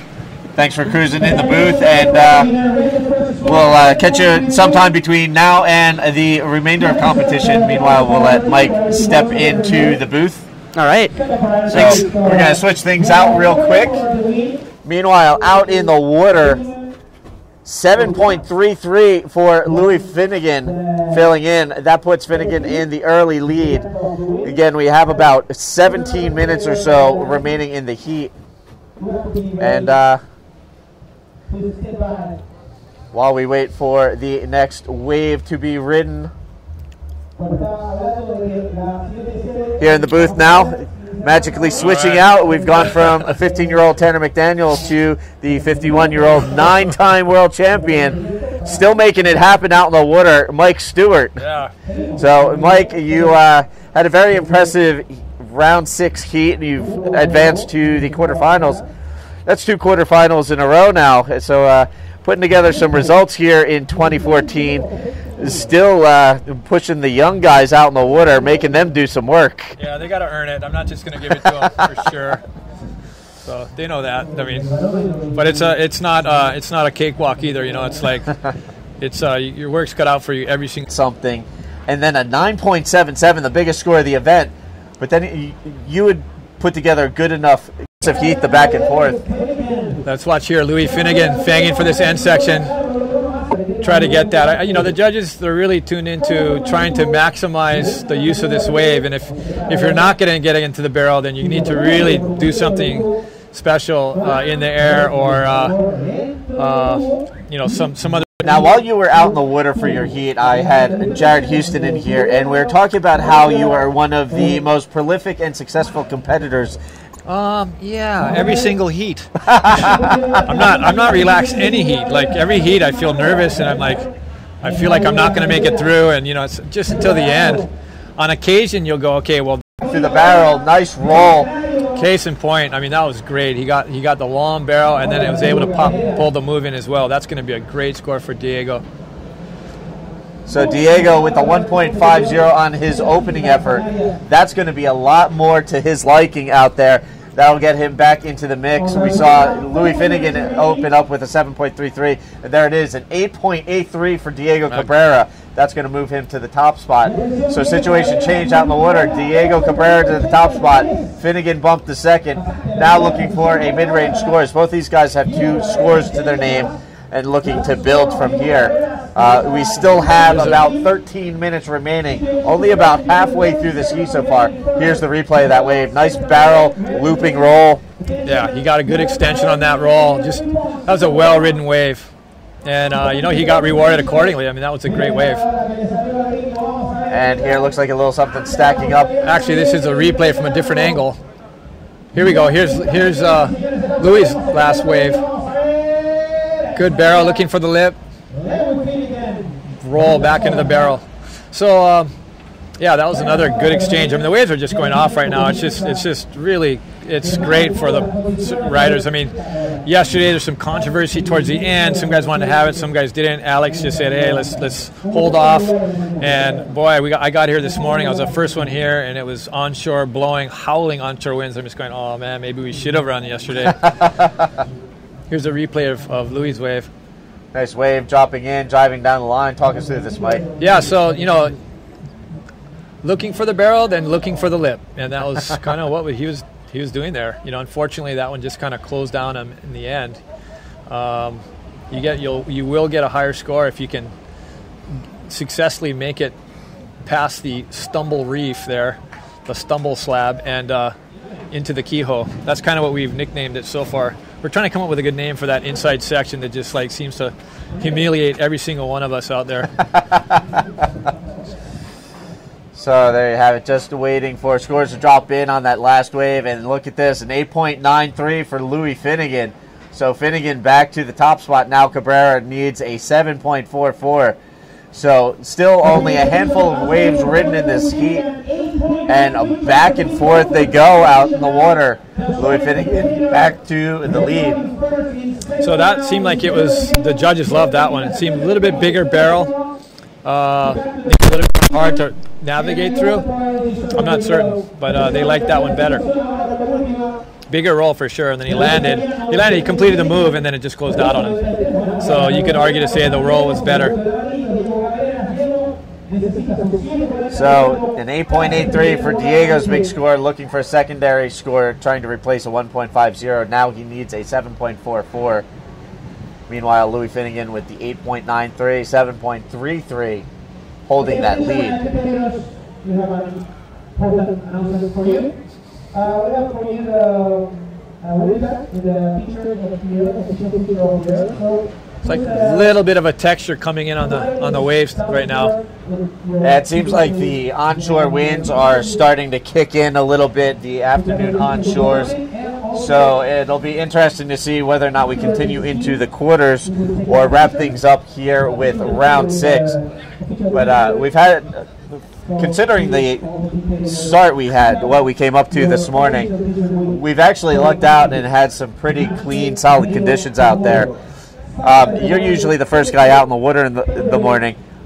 You had started to allude how it was windy and cold and onshore this morning. Yeah, it was. How really was it for you progressing? Yeah, so the first heat, I was the first heat this morning, and so they started a little bit late. They waited for the wind, and it started glassing off a little bit, and it was all right. You know, it wasn't epic, but it was all right. It was fully contestable, and I was able to squeeze through that heat, and then it just started glassing off, and when it seems like sometimes when this wind comes up, it looks early, and if it was kind of a frontal thing, which it seemed like because it was a little cold last night, it seems like it's glassy for a lot longer. Like normally by now it would be pretty howling on shores, but it looks like it. I mean, it's still staying relatively nice conditions. But there was an episode there, I would say in the last 3 hours, that it was pretty glassy, and I'm sure you got to see some pretty good rides. Yeah, we've seen some pretty epic performances out in the water. We saw that amazing battle between yourself and Ian Campbell. In the next heat, we saw Alex Uranga take out Jacob Romero literally in the closing seconds of the heat. Yeah, I'll tell you what, I had 7 minutes. Ian was comboed, and I'm like, wow, it's going to be hard for him to do this in 7 minutes. But I knew also that you just can't leave the door open at all at this level of competition. Like these guys, like any of these guys can turn a heat in 5 minutes. Like in 5 minutes, you can win a contest. And, that was case in point. I mean, Ian came back super strong, almost pulled it off, and I was like, oh, man, I was like biting nails. So hectic. On top of that, we've also seen some pretty epic heats. We saw Guilherme Tomega go up against Ben Player, and a little bit of a battle of world champions out there. Yeah. 9 world titles accounted for out in the water between the two of them. Wow, that's cool. Equaling the number you have solo. So we were joking around about how that was pretty much a heavyweight battle of the titans out in the water. That was a heavyweight battle, and gosh, man, GT is just an animal when it comes to this break, and he just is so dominating here. He just loves it. He loves it. He loves the fact that it's gnarly here, and he goes after it. And then also in that last heat, we saw 2011 world champion PLC Pierre-Louis Costas just flipping out, going for the air forwards, and just really, taking off the training wheels in that heat and letting everything go. Yeah, I thought that was really good to see. Not just, it's competitively as a competitive strategy. I thought it might not be the wisest thing, but, you have to do that sometimes just to kind of open the door a little bit and just kind of open your mind to what can and can't be done and just kind of learn more of the parameters. And I think what he's doing is just kind of recalibrating, really.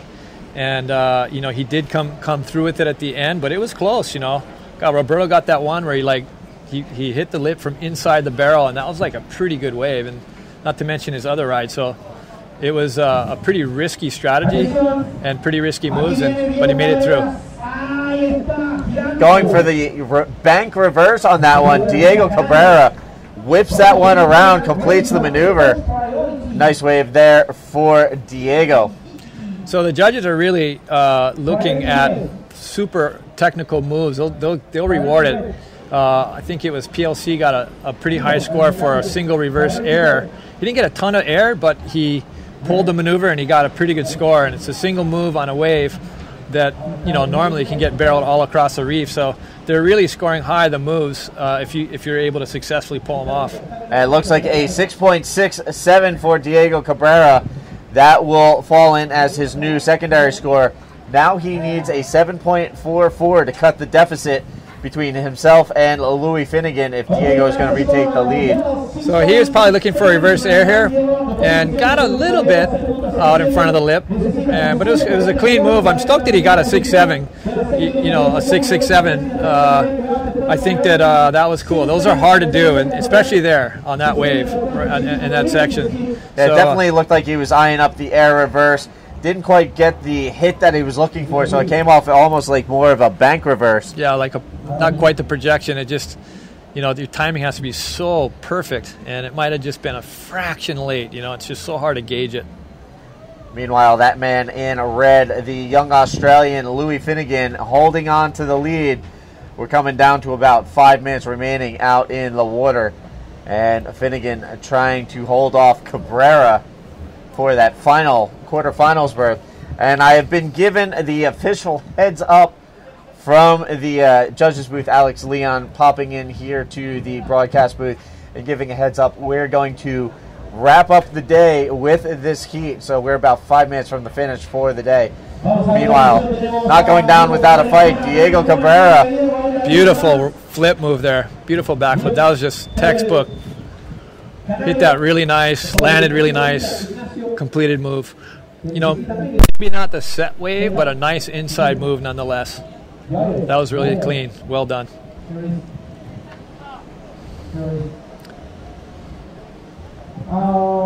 minutes and 45 seconds. So here we go. Here's a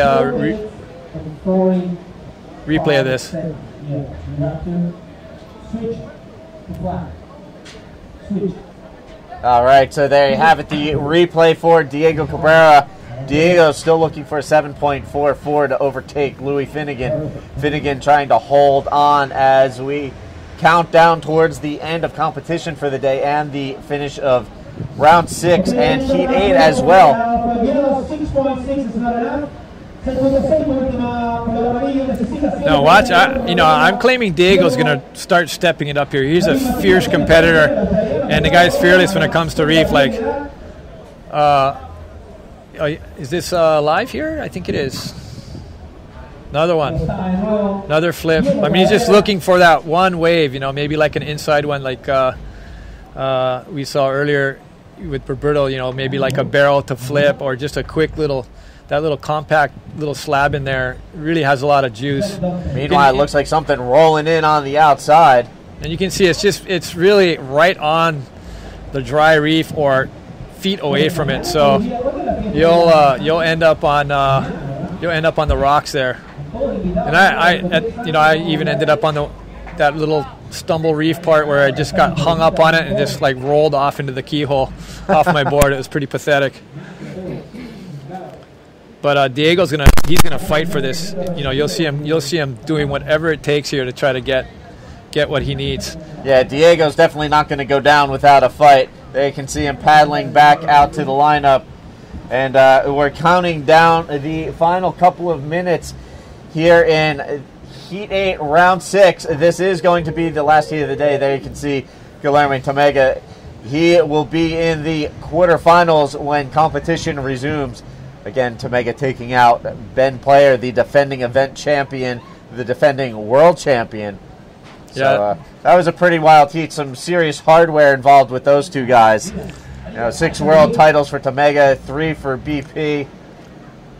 Both of them have 2 wins here in Arica. Not to mention Ben's current world champion. Yeah, Ben's the defending world champion, coming off his second consecutive win at Pipeline earlier this year. Yeah, and a lot of people thought he could do it here too, and so that was going to be a battle for the history books, and I think it produced. I mean, GT just went out attacking it right from the beginning, and got that first wave, and it almost like he got pearled and hit a shocky and flipped over, but he turned it into a roll, so it was like a mid-face roll or something. I mean, we were tripping out. We thought he was going for like a gorf or something, like something bizarre.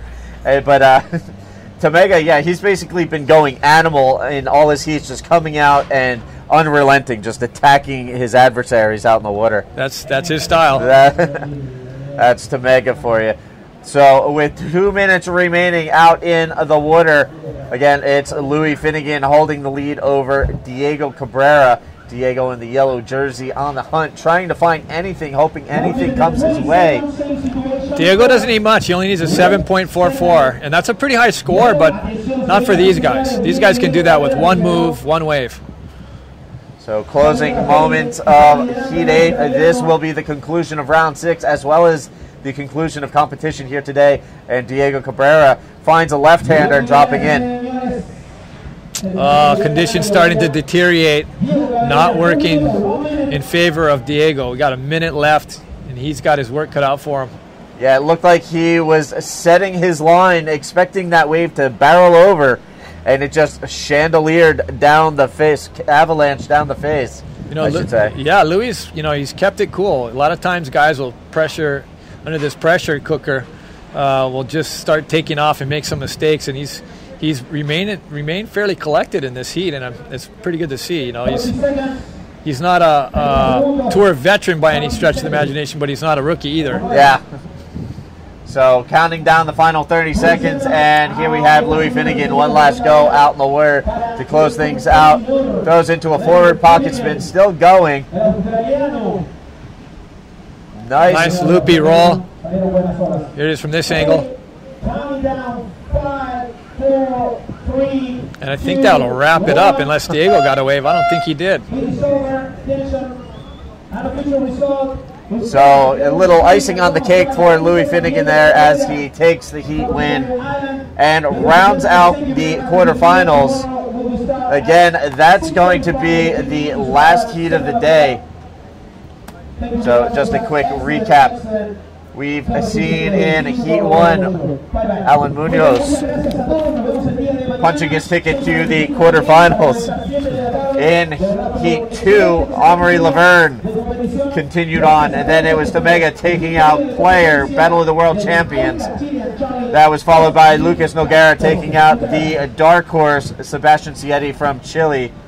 And then this man right here, Mike Stewart, punching his fare to the quarterfinals as well. Joining them, Alex Chudraunga, Pierre-Louis Costas, and finishing out that heat, Louis Finnegan. So there are your quarterfinalists. You will see them coming up when we resume competition either tomorrow or the next day. We'll be here for a 6:30 check-in tomorrow morning. Until then, my name is Steve Action Jackson. Mike Stewart joining me here in the booth. And that's it. That's a wrap. We're done for the day. We'll see you tomorrow. Cool. Thanks for tuning in, guys.